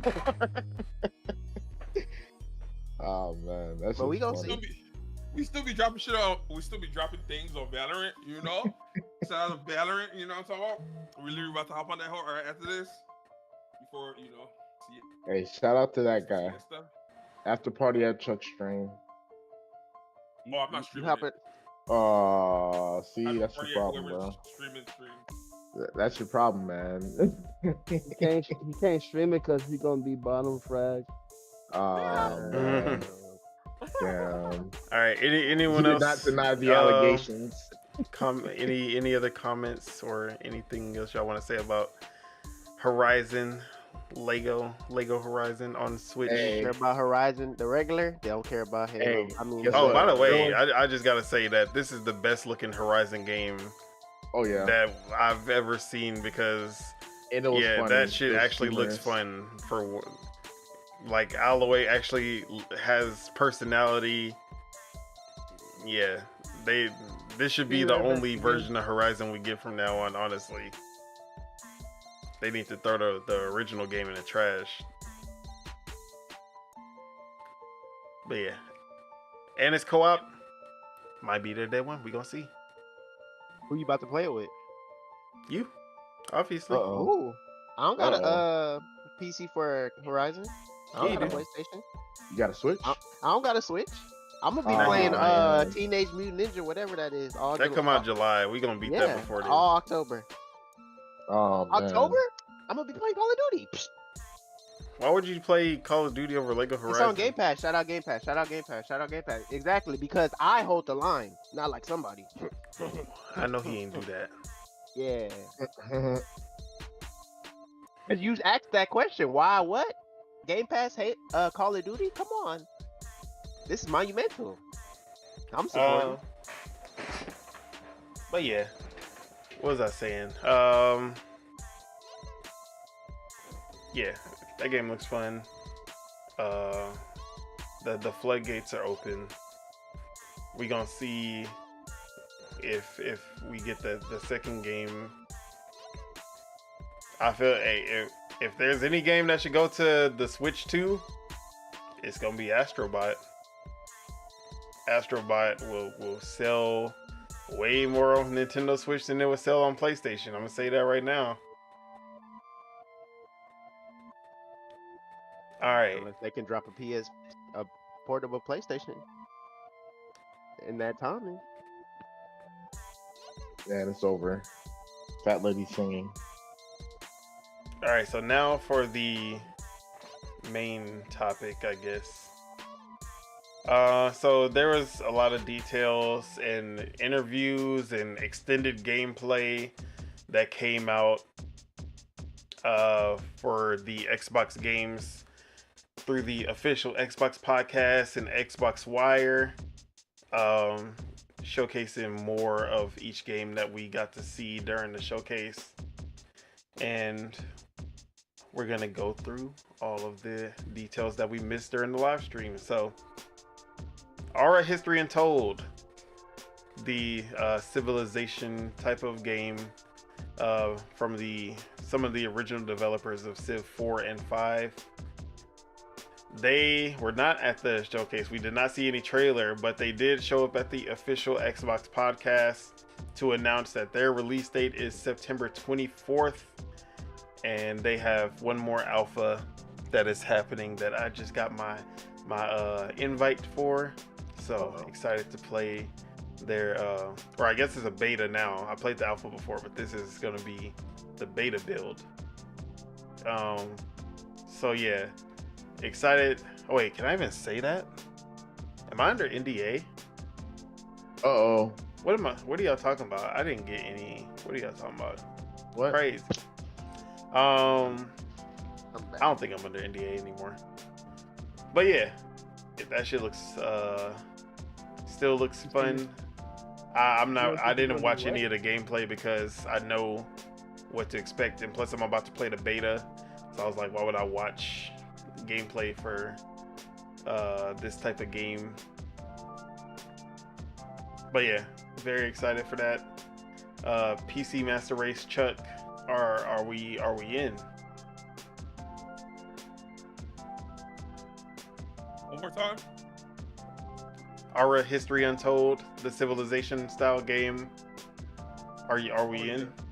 Yeah, we're in on that. Game Pass. Yes, sir. Yeah, we're All right, and we're- plus we're that in is for that. it, huh? No, I said we're in for that. Okay, and then it comes out 2 days before my birthday, so happy birthday to me. Great gift, September 24th. This man said happy birthday to me before his birthday. Stop being so conceited. Amen. Then we got an interview about South of Midnight and some of the details of that game. So, revealed for the first time today during Xbox Game Showcase 2023, South of Midnight is a new... God damn it, I got the wrong article. That was the 2023 one. Alright, let's, while I look for that, I'm gonna move on to Avowed. So Avowed... Oh, there go my dogs, going crazy. Jasper! My bad. Avowed, they had a deep dive into gameplay, and this time they had a real deep dive, not that bullshit that they did in January where they just kind of showed off combat, but they actually went into the real RPG mechanics, the skill trees. They showed a mission where they showed what would happen if you were to do this mission and you were just to go through, kill all the enemies in sight, and then get to the end. And then they showed what it would be like if you were to stealth through, you don't kill anybody, and then you get to the end, and it had like completely different outcomes, which is what I love to see. Obsidian are some of the best when it comes to choice-driven RPGs like this, narrative choice-driven. So that was good to see. And then the gameplay looked so much better. I don't know who just showed up, but they are going crazy. So I apologize for the background noise.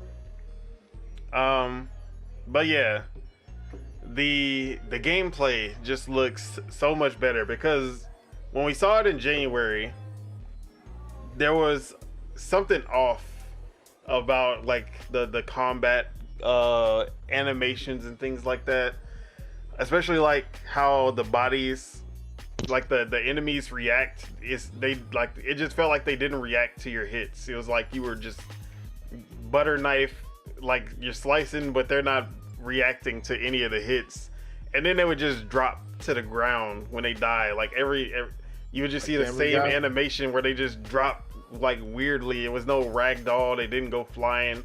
There was just no activity to your combat.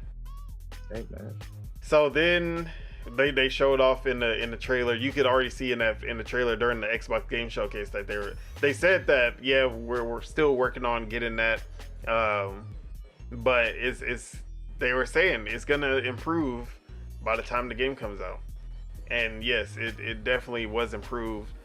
And they actually went even deeper than I thought they would, because when they first start off the demo, I was actually kind of concerned because you saw them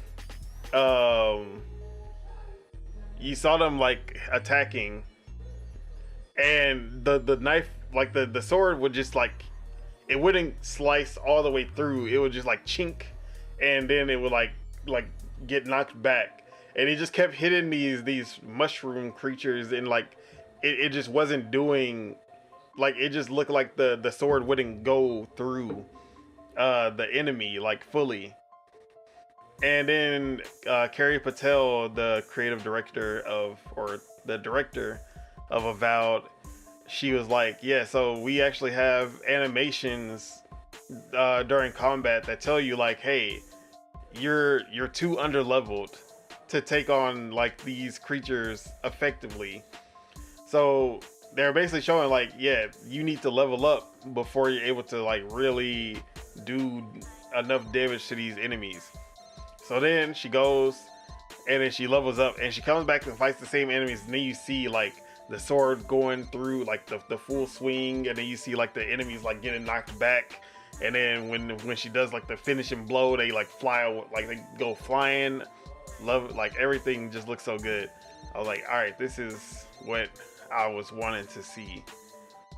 And then they showed like, oh, when you go to the camp, you'll be able to talk to companions similar to like Baldur's Gate 3, but also the companions that you have will talk to each other as well. So it's not just like one-sided conversations where you just go up to everyone and talk.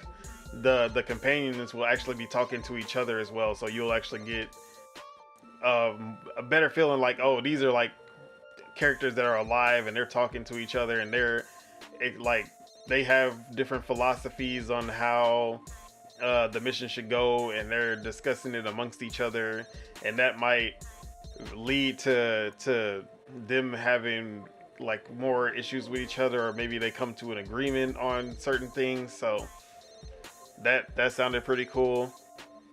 Then she showed off like the skill trees and showed that you're able to just respec at any time. So if you're going in one direction, you're like, oh, maybe I want to invest more into magic instead of just going sword combat.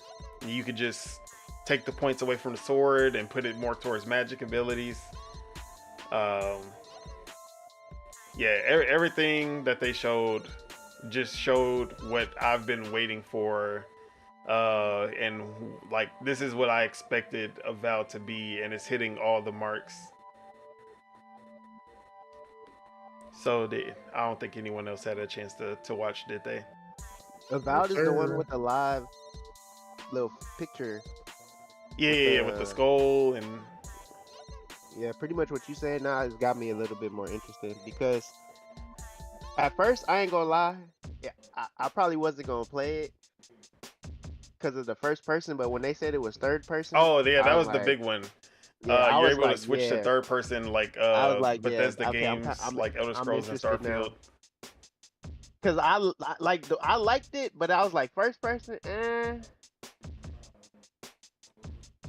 But when I heard third person, I was like, okay, yeah. And then you saying this companions talk to each other and stuff, yeah, you getting me more interested in the game.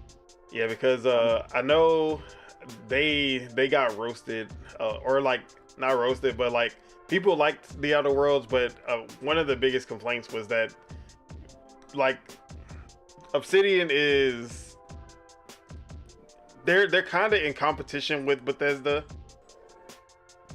Ever since Fallout New Vegas, the Outer Worlds was literally supposed to be the Fallout killer. When Fallout 4 was like leaning away from RPG mechanics and going more action focused, Outer Worlds was basically the like, oh, okay, we're gonna show y'all how to do a Fallout game that's not Fallout, but like keep all the RPG mechanics and everything still intact. So, but there's certain things that Obsidian didn't do that like you just expect from a Bethesda game, like being able to switch to third person at any time. Like being able to just switch from first person to third person. Like you see it in Starfield, you see it in Elder Scrolls, you see it in Fallout. It's really one of the only games that does that. Because even like Cyberpunk, a lot of people wanted a third-person mode, and there isn't one. So them adding this, I'm pretty sure is because of that feedback that they got. They're like, okay, we know people love that third person. We're just gonna go ahead and add it in. So that was a big one, which is I'm still like, they showed the third person at the camp, but they didn't show like what it looks like in combat. So I feel like they're still working on that, like the third person combat and getting that looking good. But yeah, there was also a leak of the release date that they said it was gonna be November 12th, but then they took it down. So maybe they're still trying to like lock it down, because you know it's game development, anything can change. Something could push it back a month, something maybe could push it forward even if everything just goes that smoothly. But I would expect somewhere around that November to early December for that game. But yeah, anyone else more excited about Avowed? Less excited? Any excitement? No excitement. All right. Chuck, have anything? No. Ace, any excitement for Avowed? Well, I'm excited for you. That's it. Pause. I appreciate it. Mm-hmm.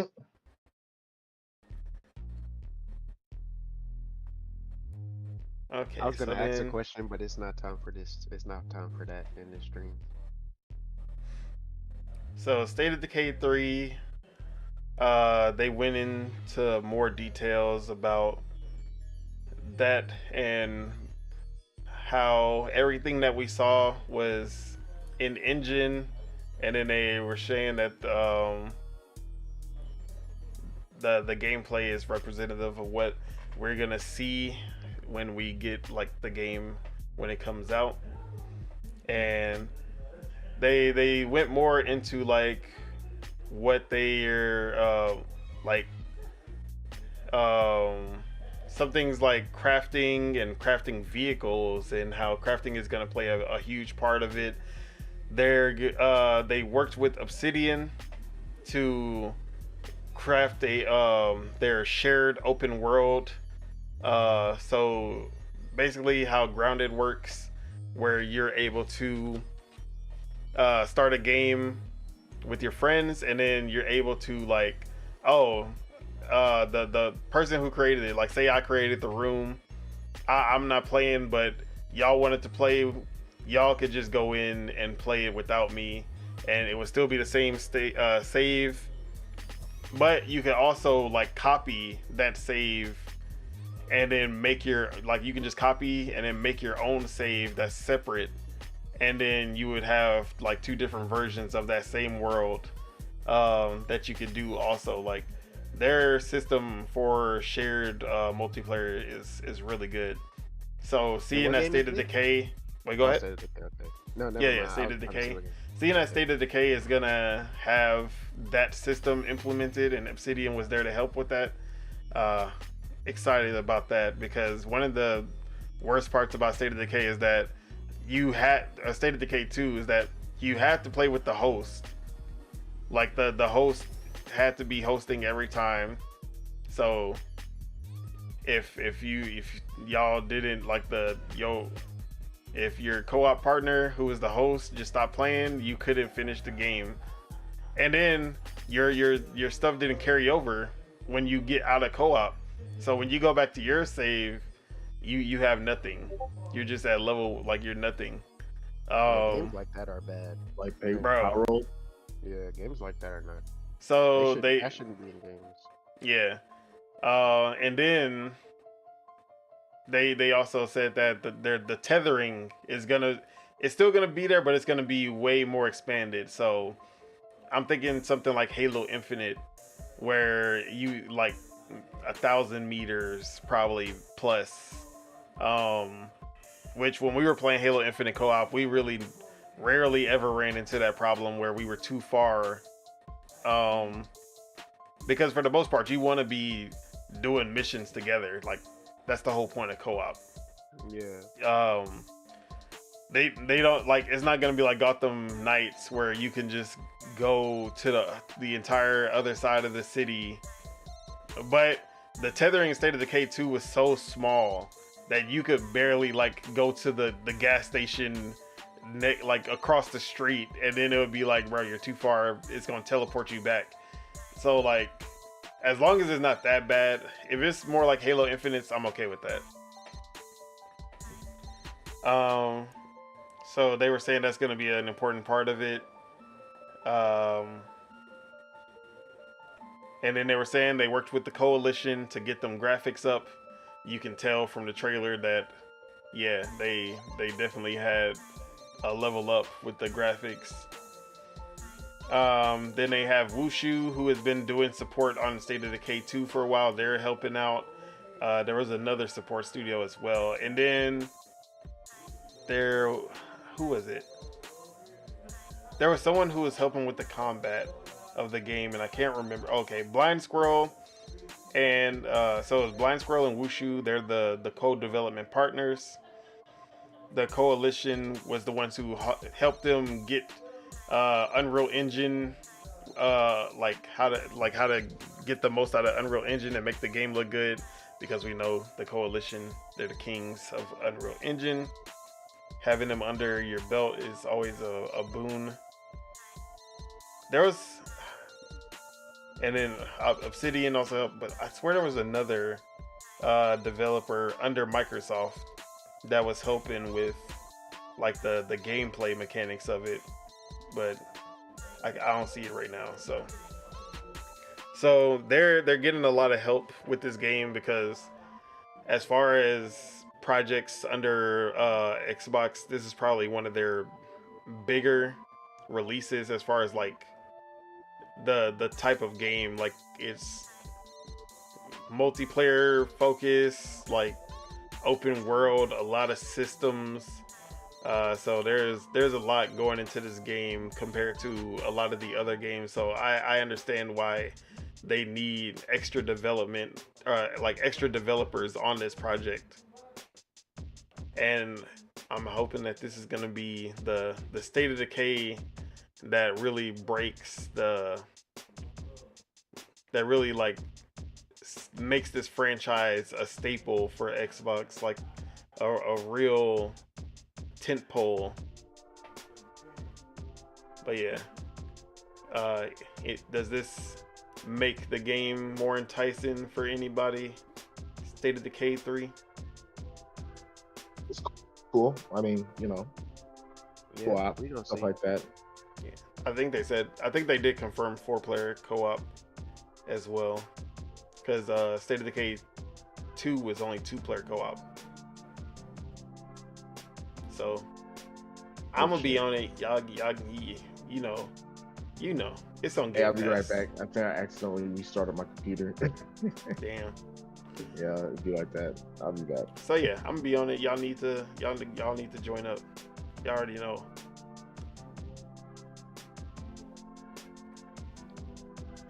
All right, Perfect Dark. One of the biggest surprise reveals from the show. It looked amazing.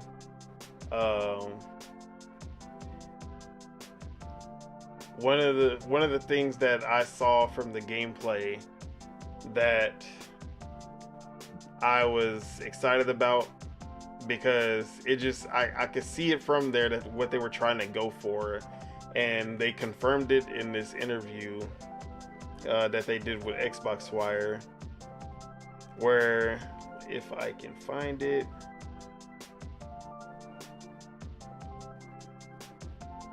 so Team Perfect Dark is so this is a quote from the article. Team Perfect Dark wants to create a symphony of mechanics merging traversal, close quarters combat, gunplay, unlockable abilities, environmental elements, and gadgets into a unified experience for players. And then where is it at? They go on to say,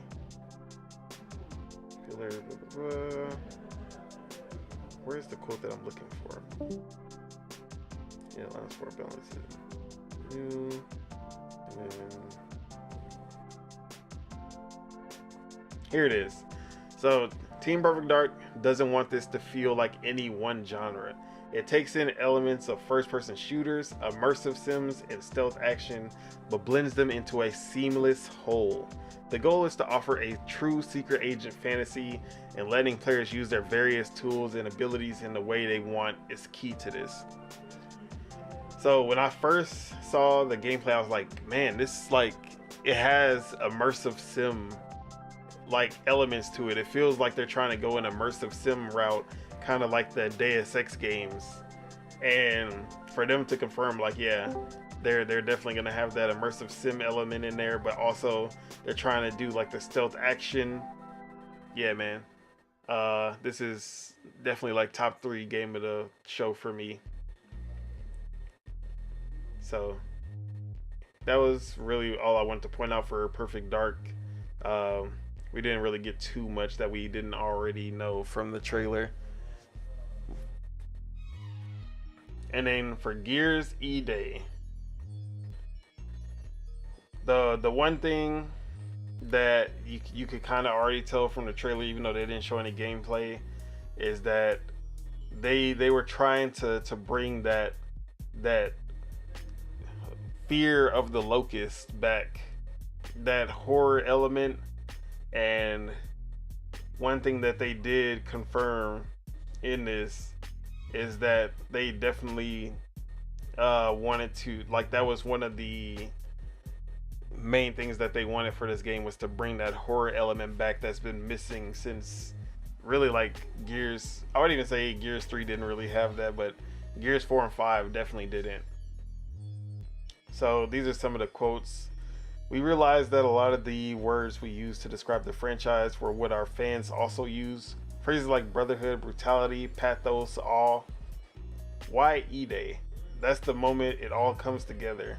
It's the heart of the Gears universe. Everything that happens is shaped by this day. And then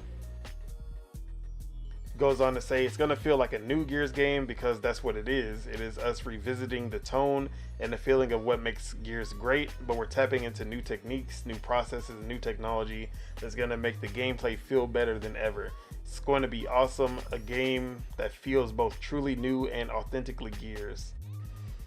And then they go on to the bringing the monsters back, where they say the design brief was pretty simple. Locusts are the monsters under the bed. What would happen to the people of Sarah in seeing this overwhelming army of monsters and trying to figure out, what are you gonna do? When players experience E-Day, they see the monsters through the eyes of those encountering them for the first time. The design team prioritized redefining the Locust drone, which has slowly become mere cannon fodder as the series progressed. We transformed the drone into something fearsome, physically intimidating, and utterly brutal. Highlighting its enhanced status just behind Marcus and Dom in the announced trailer, getting the drone right was crucial. Everything else with the Locust, we're scaling up from there. So, Hey, I'm hyped for it. oh, and also another thing that they say, the Chainsaw Lancer doesn't currently exist in that period, but it's not a Gears game if you're not chainsawing Locusts. Basically hinting that we will actually see the creation of the chainsaw, the chainsaw Lancer. So that's It's also kinda- pretty exciting. It's kind of crazy because when they was talking about like, oh, they about to show before like the showcase, when they said they were gonna show Gears 6, I swear in my mind I was like, bro, what would be live if, I mean, why wouldn't they not, I mean, well, I say whatever be live. What I'm trying to say is it would be live if they went back and showed how E-Day started. It's crazy. I thought that because it's like I would love to see how that would look, and like for them to like, for it to really be that is like really live. Yeah, one Because, thing that like, was really crazy is that everyone predicted that it was gonna be Gears 6. Like literally everyone just kept on saying, "Oh yeah, Gears 6, Gears 6, or Gears Collection." Those were the only Gears two Collection. Gears games that we heard. No Yeah, and then one when actually expected. When the trailer starts too, it looked like it's the collection. But then when you look at, Marcus, he don't look like the Gears of One Marcus. And then when it was funny when they made him take like when he was fighting his came off, and he had blonde hair. Yeah. That was live. I ain't gonna lie. I'm excited, and I'm excited that they're about to bring it back to like the dark stuff. Cause that's what really brought me to Gears 1. Cause the game was like, it was like a dark game. I'm excited. Most of the beginning Gears 5. Mm-hmm. Most of the beginning levels, I don't say beginning levels, but most of the levels were like kind of like dark compared to like Gears 4 and 5, where 4 and 5 are like more vibrant. It's dark, but it's like more color. Like I feel it's like more of like a vibe. I feel like the year has something to do with how dark some of the games were, even though the maps overall were dark too. Yeah. So I'm excited. I'm excited. They had a lot of dark maps, which was crazy. Now, if it's not bright, it ain't right to them. I can't wait to see what they about to cook up. Gears is gonna be crazy. The fact that they've taken this long to come out with the Gears, the longest has been I think this is the longest that we've ever gone without a Gears game, for sure. But yeah, man, it's gonna be dope. It's day one Game Pass crazy. Like when you think about all the Xbox games that you just get day one in Game Pass, it's crazy. All right, so back to South of Midnight, because now I got the actual article that I was looking for. So South of Midnight from Compulsion Games, that was the claymation stop motion type of game set in the South, Deep South, with the main character Hazel. Showed some combat and some traversal mechanics. Also one of the best showings that they had at the show for me. Looked really cool. But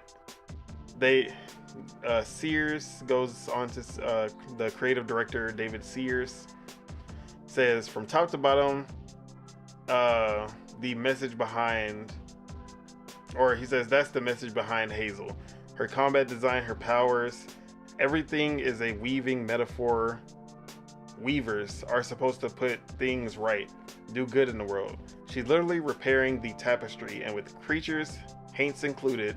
Haint is the name of the enemy that we saw in the trailer. Haints included, we spent a good amount of time making sure it was clear that when you're attacking or interacting, you're doing it in a non-lethal but aggressive way. You're doing it because you're helping, removing the weight of all this trauma. It might sound like a heady message, but the way this ties into the game is fundamental, and it's what makes South of Midnight so unique. With such a clear goal in mind, it means that a game in a very familiar genre can feel wholly unfamiliar. And then he goes on to say, players are really in control of traversing. So the way we built the environment is because we want players to follow the narrative, but have more to sink their teeth into. You can sometimes see more open, hub-like sections. This is a world built to deliver Compulsion's carefully crafted story, but with the opportunity to find currency or upgrades or otherwise unseen vistas off the beaten path.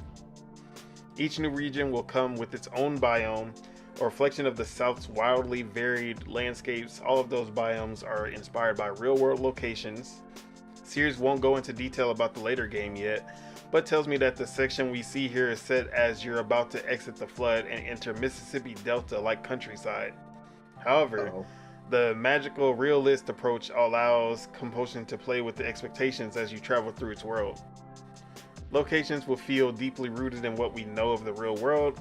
In fact, to help create this section of the game, the developers took a trip to a real Mississippi ghost town, itself infested with alligators. Only one of them braved the trek across amphibian territory to get into an abandoned church and take reference shots. But as we travel, we'll see how these areas have become overtaken by the game's mythical creatures, bringing twisted change with them. The world Hazel Sound like comes from. Huckleberry.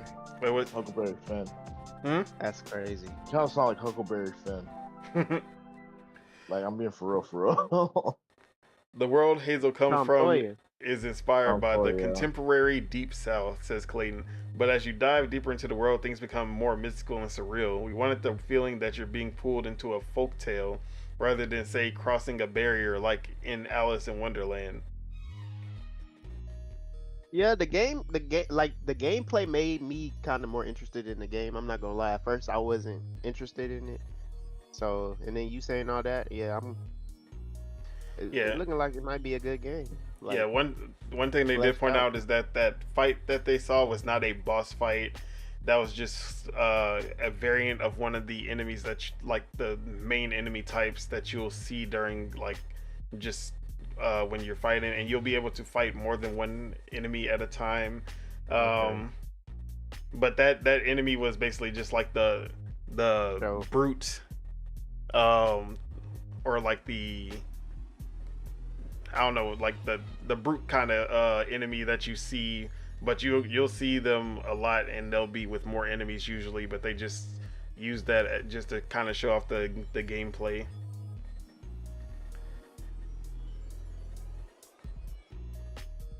Right on. And then Tom, so Two-Toe Tom that was the alligator with the like whole island on his back. And they say Two-Toe Tom is based on real life campfire tales of ancient giant seemingly unkillable alligators, and he will, as Clayton puts it, haunt this chapter in Hazel's tale.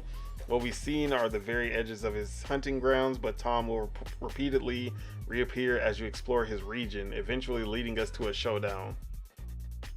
Oh, he's the boss.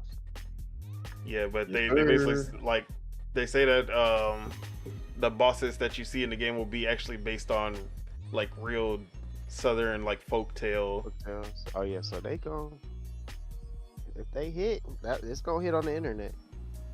There's gonna be a lot of pieces explaining shit. So that if they pull it off good, that's gonna be good. I was trying to And see. I like that. I like that they using real stuff or real folktale things. Yeah, I remember there was a section where they were saying like they were talking about Hazel as a black character, like a black female character, and how like it's sad that they were basically like, yeah, it's sad that we have to say that like black female characters are unique just in like just saying, oh, I have a black female character is enough to make that character unique, because of how little like black female characters there are in video games nowadays. But they were like talking about her like and how they created the character, and like how that actually has impact in the story. So I think she's gonna get called a nigger or something at some point. Uh-oh. I'll just play it. The hardest R.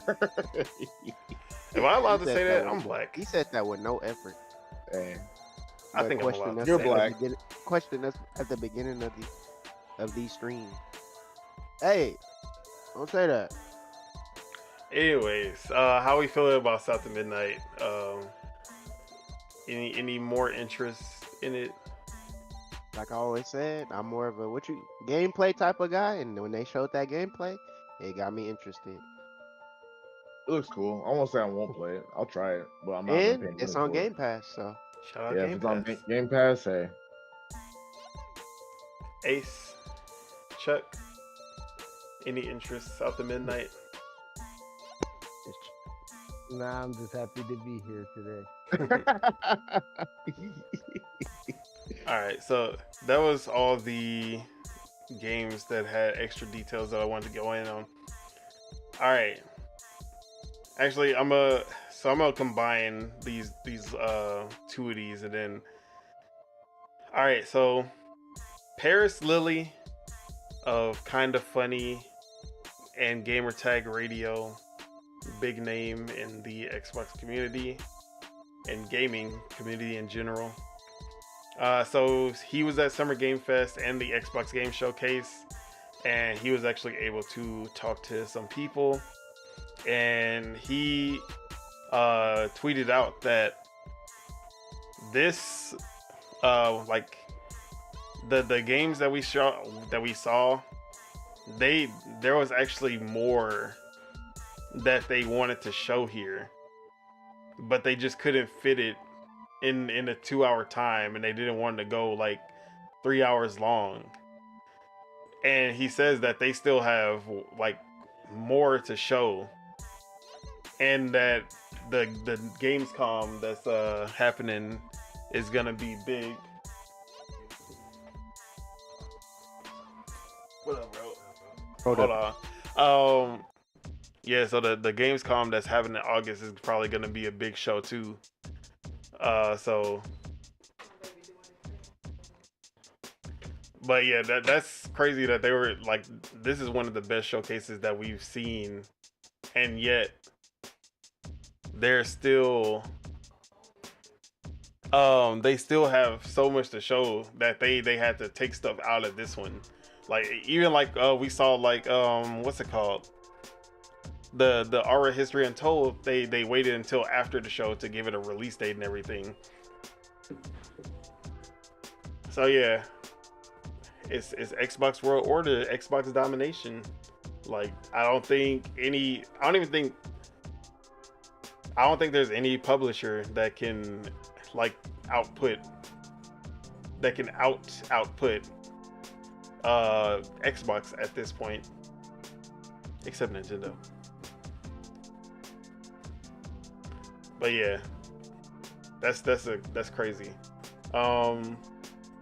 So these last topics, discussions, because as you know, everyone in this panel, everyone here was very disappointed when we found out that Xbox was putting games on other platforms, and everyone here has just been like upset at the direction that Xbox is going, and everyone here has just been like, we just was not feeling what Xbox has been doing lately. They weren't clear on their message, and like they're going third party. We keep on seeing people talking about, oh, Halo is coming to PlayStation, Gears is coming to PlayStation, Starfield's coming to PlayStation, and everyone here in this panel had like, we was just not, we were not feeling the Xbox brand at this point. So that's why I just need to know, man, like, then we saw this showcase, like this, like the Xbox community was at one of their lowest points, and this game showcase was just like the bread, like it was the I don't even know what I'm trying to say, but it was the kick in the tushy that we needed to get the Xbox brand back where it needed to be, get the excitement back in the community, at least to me. And I see it online that like all that, the stuff about the games going to PlayStation, all of that is out the window, because now there are games to be excited about, and there was always games to be excited about, but now it's even more so. Like, it's the reassurance of it, I guess. But since y'all, mostly y'all had like issues with Xbox direction so far, like, how was this showcase enough to like bring that excitement back to Xbox for y'all? For me, yes, for sure. Can you hear me? Yeah, I hear you. Why you lying, bro? Wait, what? You was the only one that was conflicted. Academics. You was the only one conflicted. Academics. I was not conflicted. I still held the line. Don't do that. I'm the hold the line lieutenant. Don't do that. I've been holding the line. you the one putting messages as Jover with I was about to call him Bill O'Reilly or Biden on the picture. Me. Yeah, he said Don't do that. Biden. That was me? He felt Don't so do that. offended. I did that. Don't do that. He I, said hey, Biden. I got the screenshot. I kept that. Spitter. Yes. That was hilarious. I did that. Bro, Sure I'm did. hearing this guy talk this blasphemy and I'm doing something. I said, hold on, I gotta come back in the chat and say something. You're crazy. I'm holding the line lieutenant. I was holding the line since day one. Hey, the showcase just made it 10 times better for me because I was never worried. At the end of the day, I was never worried. But yeah, this guy, he crazy, he lying. I'm lying. Teach.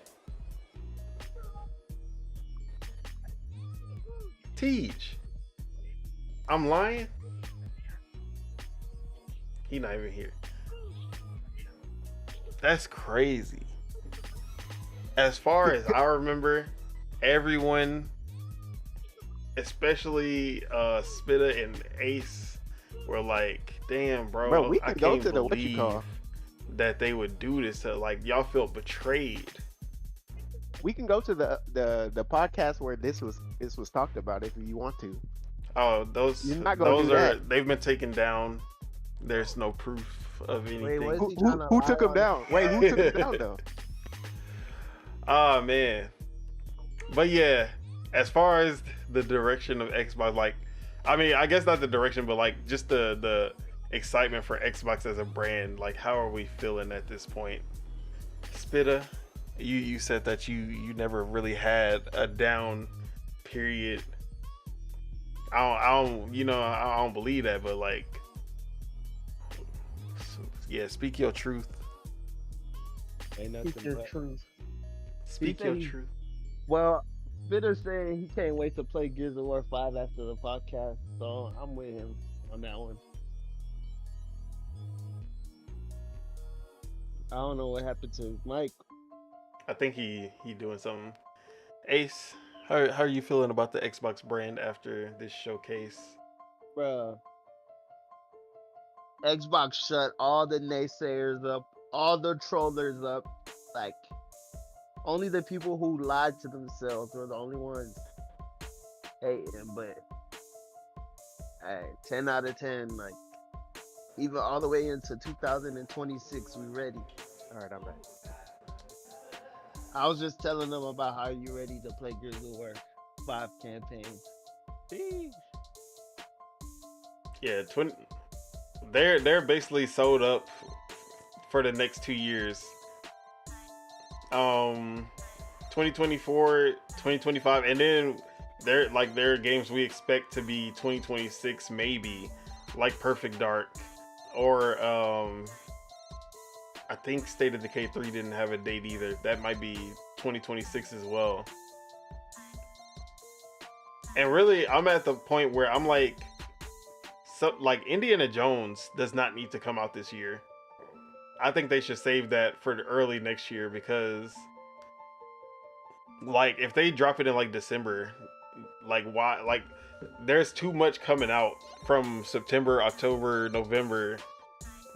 Like they don't need to stack all these games in like the last 4 months. They can spread them out.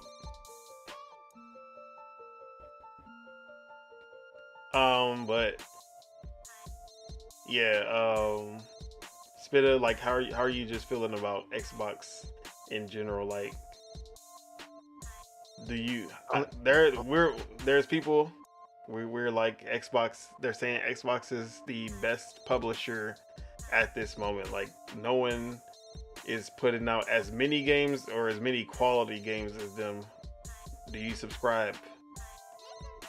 Do I subscribe? I feel like all they missing out is they another fighting game. You just waiting on that Killer Instinct. What type of okay? I was about to say, what type of fighting game? Like a new one, or you? Bruh, you got Killer another one you Instinct, like new, to- hey, just something. But yeah, they doing their thing.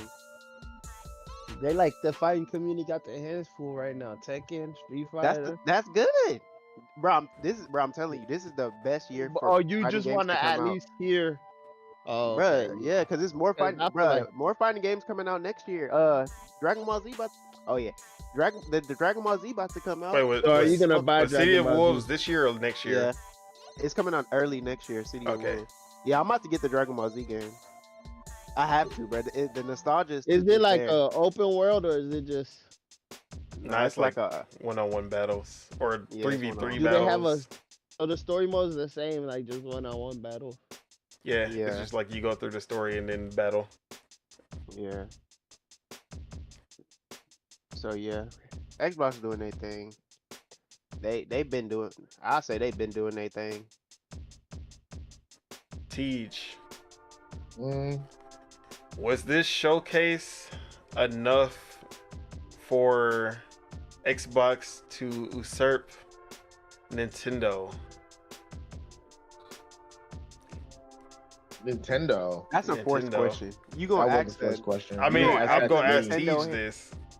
Hey, That's not fair. You asking somebody that PlayStation only- for sure. I'll say that.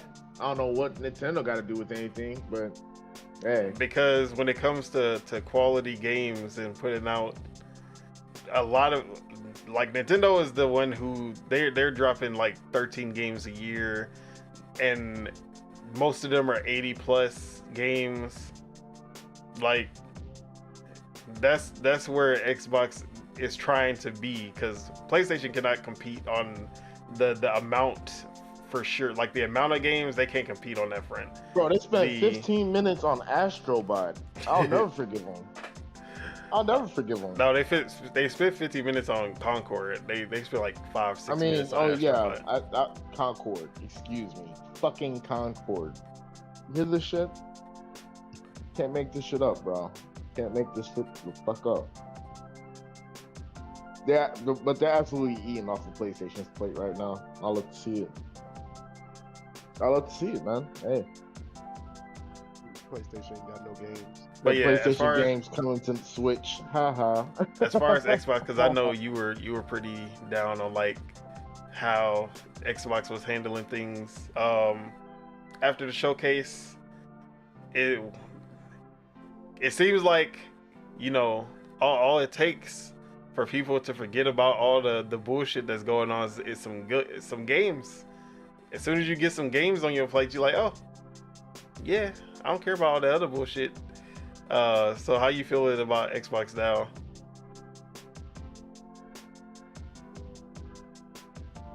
Teach. Me? Yeah, you. How I feel about Xbox? Hey, Xbox is almost first place for me. They're definitely not last place for me. I'll not elaborate, but I'm happy for them, man. Hey, they're doing what needs to be done, you know.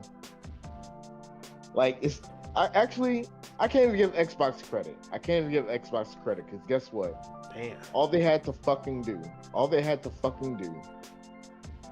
was give PlayStation enough rope to hang themselves, and that's exactly what PlayStation did. And all they had to do was be better than PlayStation, which was so easy for them. It was so easy. You had Gears of War, you had COD, you had all sorts of indie games.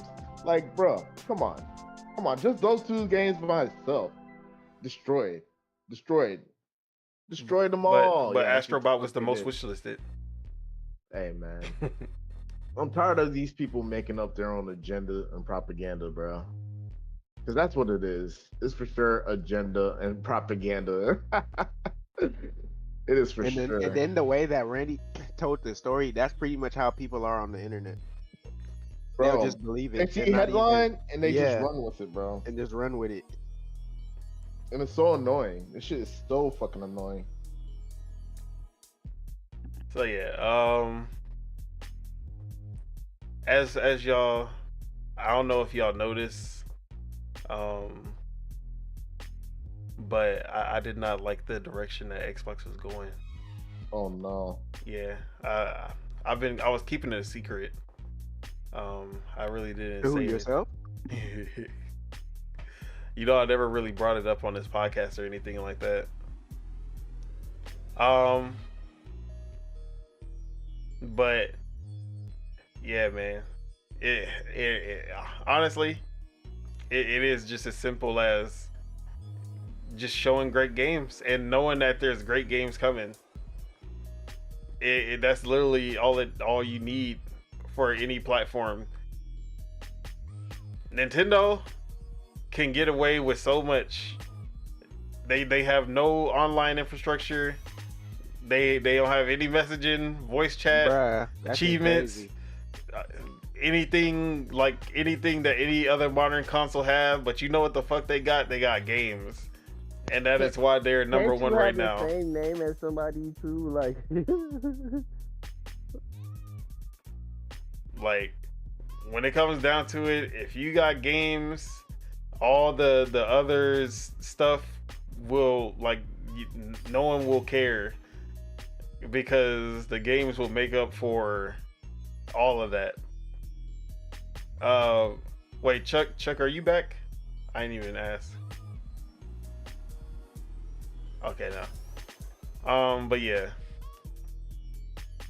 the games are here, and you can see like all the people who were complaining. You even saw like the hardcore PlayStation fans calling out Sony, talking about, bro, this is what y'all should have been doing. Like, that's how good this showcase was. I've seen people go out and buy Xboxes who haven't owned an Xbox since the 360. People I've followed that are like, have been like, they've always just said, I don't have a reason to have an Xbox. Now they're going out to get Xboxes because of this showcase. Like, this showcase was that good. That's how you, like, yeah, Xbox don't know how to market to the casuals. They need to fix that. But when it comes to marketing to people who like us, who watch these events, that was the best. Like, that was the best case for Game Pass that I've seen. Every time you saw a game that looked even remotely interesting, you just see that day one with Game Pass, and it's like, bro, I can't even believe I'm getting all of this. And all this value. Look at this value. All bro, this like value. the value proposition is unmatched. With honestly, I like. Can you even think of a subscription service that you have that gives you more value than Game Pass? Well, I ain't gonna hold you. My Nintendo Switch Online. Fuck The Nintendo. only one to me, Fuck I guess, Nintendo. would be YouTube Premium, because Oh yeah, YouTube Premium. Yeah, YouTube Premium. Every time I go without YouTube Premium, I'm like, bro, how did I live like this? that's the only one. I need to get premium. I've been asking this guy to give Bruh, me what? a fucking free trial for like the longest. He has not gave me no fucking free trial. I'm so mad. So this mad. brings me to the question, because the market leader, PlayStation, at least when it comes to revenue, not when it comes to like consoles sold or because Nintendo's beating them in console sold and software sold, but the revenue from third party is basically carrying PlayStation over Nintendo. We gonna see what happened on Switch 2 when they get that third party revenue, but we gonna see.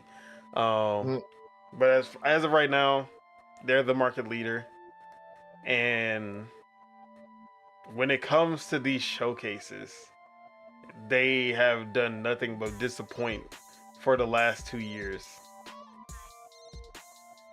Showcases, state of plays, everything has been like just disappointing. And my question is,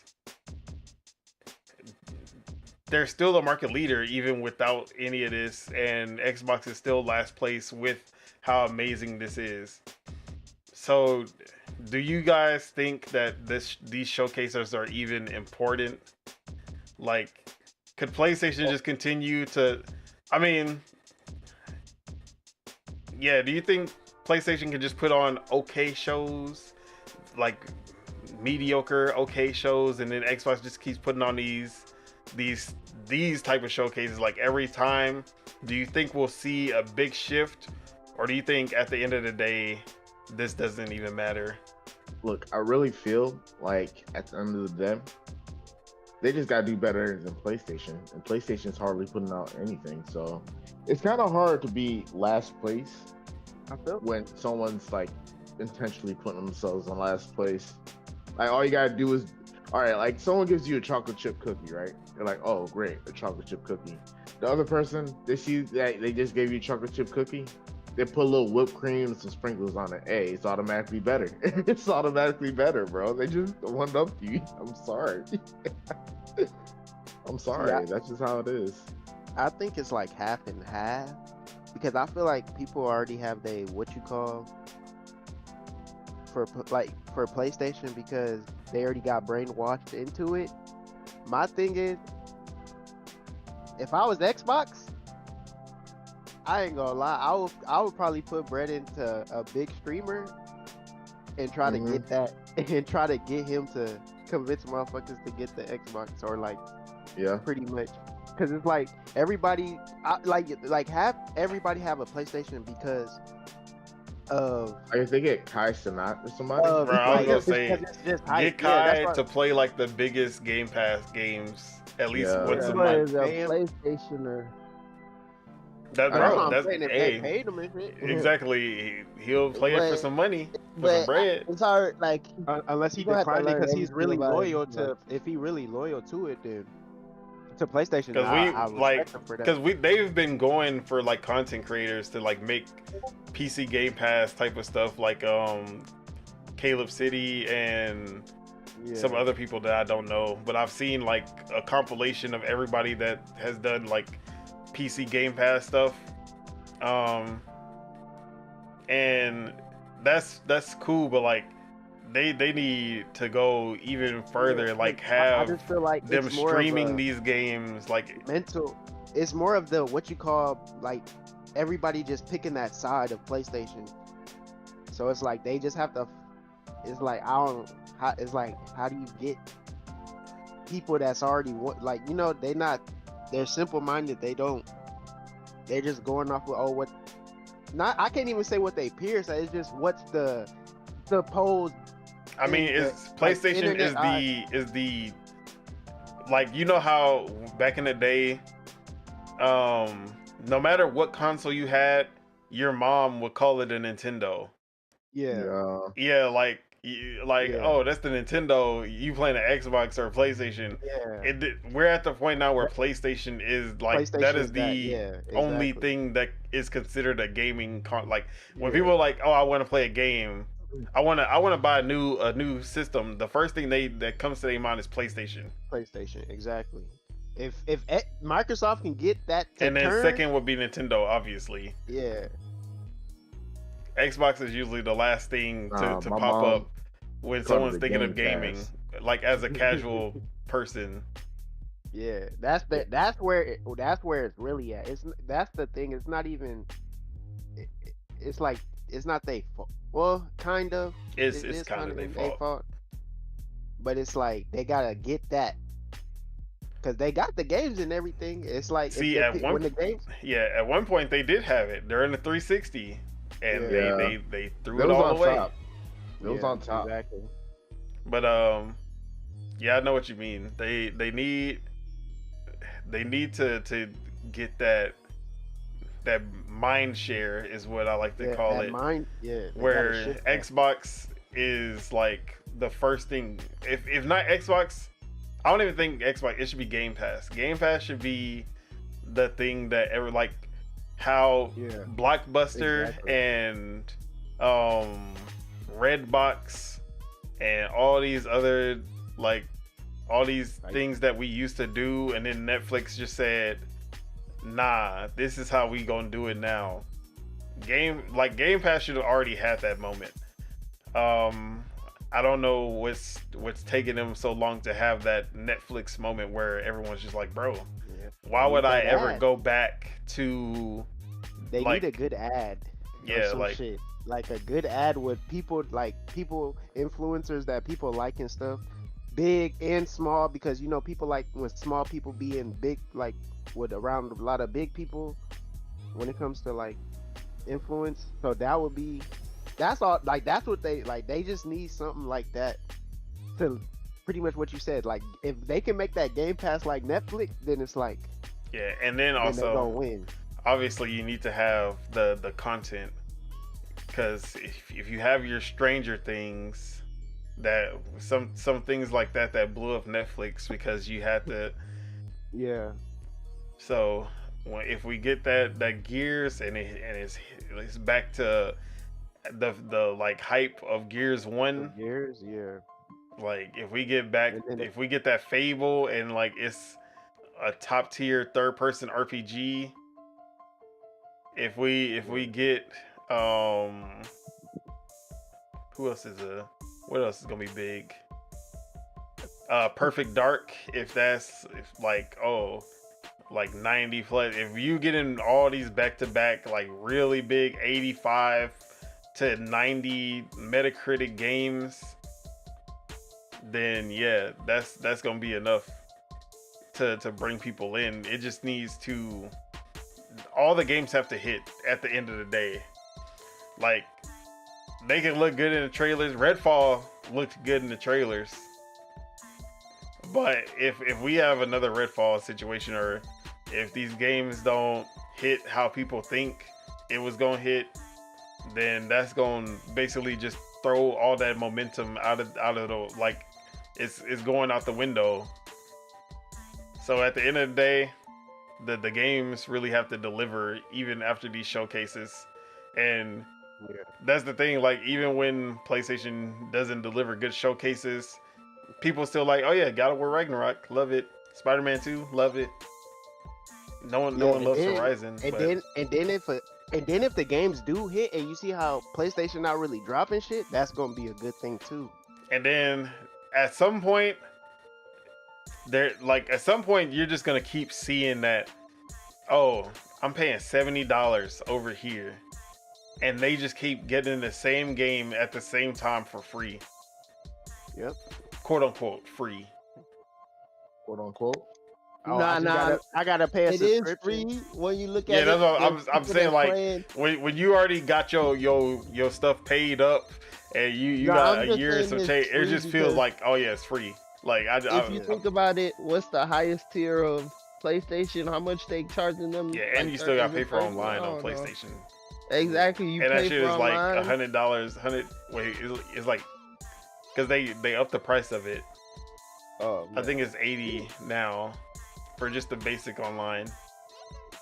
but now you can't even compare it to the basic. You got to compare it to the Premium, like, yeah, even that's like I think it's like $1 cheap. It's like $20 a month if you pay it monthly, but if you do it yearly, it's a little cheaper. Okay, yeah, that's the one you got to compare it to, because that's like Game Pass price. What's Game Pass like? $15.99? It's $16.99 now, and then $1. yeah, and there's no like discounts for monthly.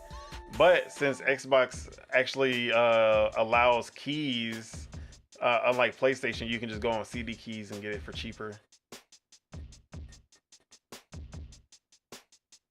I need to do that the next time before they charge me again for the How month. much was it? I just let the month do it. Bro, I I'd just be me Yeah, too, bro. I don't ain't gonna lie. let your Ultimate run out. Just get Game Pass Core and upgrade that, and you'll get 8 months for like $33 or some shit like that. Usually it's like 30 to 35. Well, you said don't let it run out. Yeah, because if you let it run out, then you have to buy Ultimate again. Like you have to pay more money if you let it run out. I'm confused on how to do it. I think I'm still on Ultimate though, even though I still Yeah, let it so- go I every month. definitely am. So if you have Ultimate, if you get the Game Pass Core, which is like the basic, like just paying for online, like Xbox Live Gold, that's basically what it is. They just changed the name. But that would be the Xbox Live Gold. And then if you still have Ultimate and you put the code in for that, it'll upgrade the like whatever, like it'll turn that year of Xbox Live Gold into 8 months of Game Pass Ultimate. But if you let it run out, then you'll have just 12. I mean, you'll have a year of Xbox Live Gold, and then you'll have to pay to upgrade to you have to pay extra to upgrade. Once you do it, then you have to keep doing it. Yeah. So that's what you mean. Okay. Yeah, so you don't want to let your Ultimate run out. You want to just keep upgrading the core so that that's the best way to. Also, basically, right now, if I get regular Game Pass, for 3 years, it's just gonna prolong the Ultimate. Yep. It's just gonna upgrade your Ultimate, and it comes out cheaper than just buying Ultimate itself. Okay. Nice way to stand, man. So yeah, that's the trick for anybody who wants to save money on a Game Pass. I remember you was helping Deontay. That shit sounded so confusing, but yeah, because he let his Ultimate run out, so he had to buy the Game Pass core, and then he had to buy a month of Ultimate on top of that. Okay, now to upgrade it. Yeah, because he don't be on playing the Game Pass games and stuff like that. Yeah, but now he got 9 months. Yeah. So he's gonna be set for a while. Yeah. I'm probably Right, I'm up up next time. I'm good until June I'm gonna 2025. say I'm about to do that, but who knows? I But just say you Because good to win. mine's already got paid. Because I had looked at my. Well, I was paid like, mine damn, on they got me. On the second, I think mine goes, bruh. That's what be making me know the days are going by so fast. But I'm like, what? I just paid, and I'm like, damn.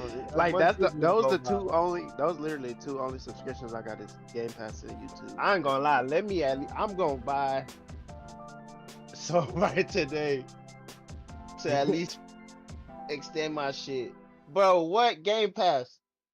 Even Ultimate is $8.99 on CD keys. Wow. But yeah, just to wrap it up. Oh, 12 months, $37.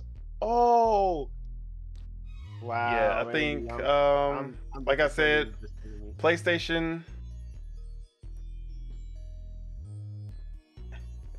So I buy this. there's a year chance. four and I'm good. I don't even want to say there's a chance that Xbox can. I feel like as far as just first party games, Xbox is definitely like winning in that aspect as far as revenue and all that. But when it comes to like third party, they're like PlayStation just makes so much money off of third party games because they have way more players. But I feel like Xbox has a chance more than they've had in a while to really I won't say overtake as far as like revenue or anything, but like in the mind share, they have a chance to overtake PlayStation. Oh yeah, all Xbox got to do is all they got to do is spend that bread again and try to get something with GTA 6.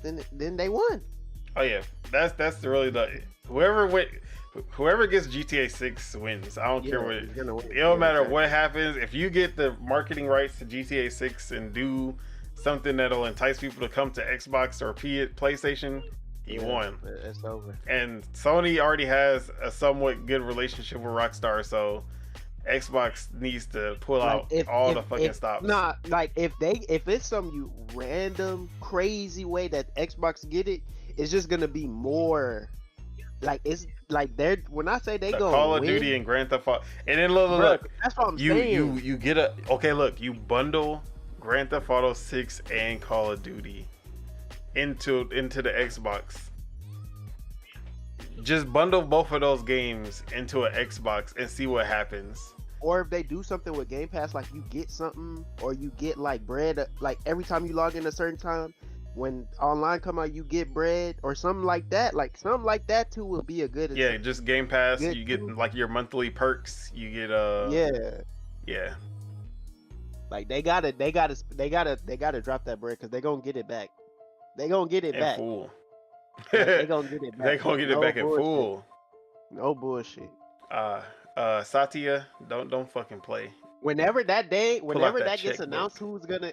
I hope nobody gets. I really do hope nobody gets what you call it, and it's just a fair thing. Yeah, Like I really Hey, hope no, that's what I really hope. I want Nintendo to get it just because you know how fucking crazy that would be. Bruh, Just like fuck 'em. that would be so random. Like, bro, how the fuck did Nintendo get this shit, People gonna be mad on the internet. Like more than mad. Like bro? But you know the casuals gonna be like, wait, Grand Theft Auto's only on Nintendo? That's crazy. What the fuck? But yeah, man. Yeah, Xbox, they have a chance right now, and they need to take advantage of this. They need to not do what they normally do and piss off everyone again for doing something that they could have avoided. Just they need to stay quiet, stay out the limelight unless it's about a game that's coming out. Execs, just stay away, stay quiet, no interviews, just let these games speak for themselves for once. And then PlayStation, y'all got 90 days to respond. That's all I'm like. Y'all got 90 days. If y'all don't respond, y'all gotta exit the gaming industry, honestly, because that was a nasty ass diss track that they just put on you. And you can't let that shit slide. But yeah, with that, let's go ahead and wrap up this show. That is it. That is all we have for you today. Thank you for tuning in and for all the good people in the chat leaving comments. We do appreciate your support. Make sure you guys hit that like because we love you guys and it helps us grow this channel. And If you're not subscribed, hey, can you let me finish my outro, man? You can do this after. You know what I mean? Get the fuck out of here, cuz. Shut up, bitch. If you're not subscribed and enjoyed the show, make sure you hit that so you can stay updated. Project Untitled will be back next week, 12 p.m. Central, 1 p.m. Eastern, 10 a.m. Pacific, with another great show for you guys. Now let's go ahead and get whatever Tej wanted to say. Go ahead. Now Yeah, if you like the video, share it to your friends. You know, the share button.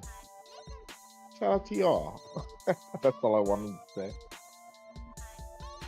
Bitch. Hey, Deadshot.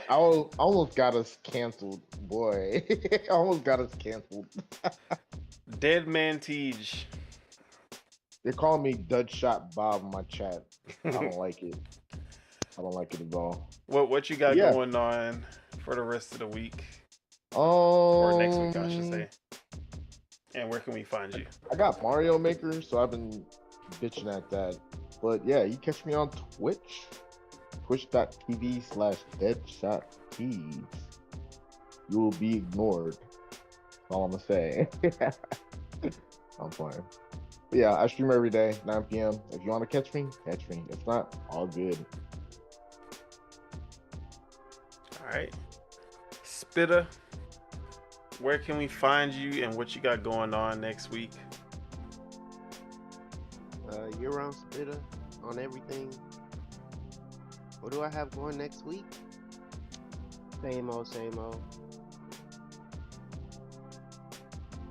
Alright, Ace. Where can we find you? What you got going on? Year round Ace on Twitch with a 3 at the end and not an E. And hopefully we're gonna be on Gears of War campaign. But somebody in here be bluffing. Uh-oh. You calling your bluff? Bruh, this guy has never said nothing after they dropped trying to get on the game. We Maybe haven't just been today. we haven't been in the chat. Okay, then. Other than yesterday. And I gotta re-download the game. That's crazy. Oh my! Hey, re-download the game right now. This guy said he gotta re-download the game. No. Download it on your Xbox. All right, and as for myself, you can find me on twitter.com/pastafeet, F3ET, and you can find me with the greatest takes all the time, every day. If you see me getting jumped, come help. Like, why are y'all just sitting there watching me get jumped? I know y'all be there. I know y'all be watching me get jumped on Twitter, and y'all just be like, I don't want to get involved in that. Help a brother out for once. And then, twitch.tv/Don Solo, SOLOW. I be there every day.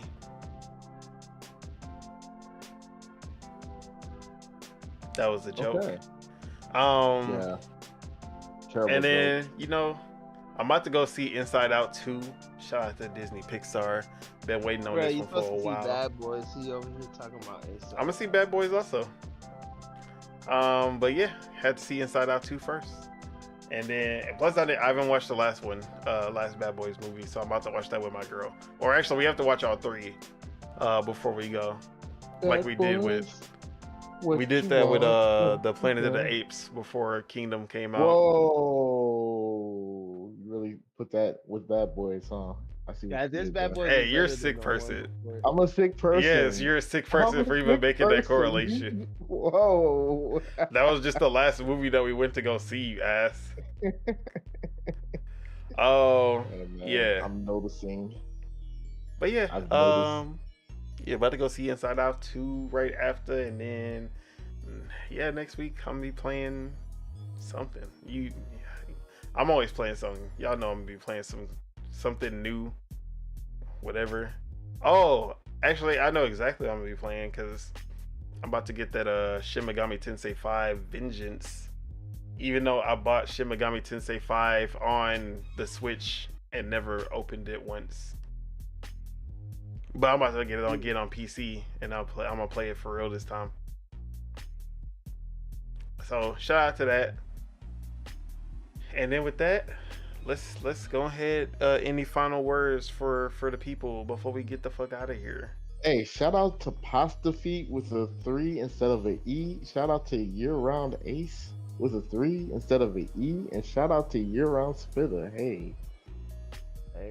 But fuck you. Why are you saying fuck me for? All right, I guess we're out of here, y'all. We'll see y'all next week, same time, same station. All right, everybody, peace. 97.9 the box. Peace.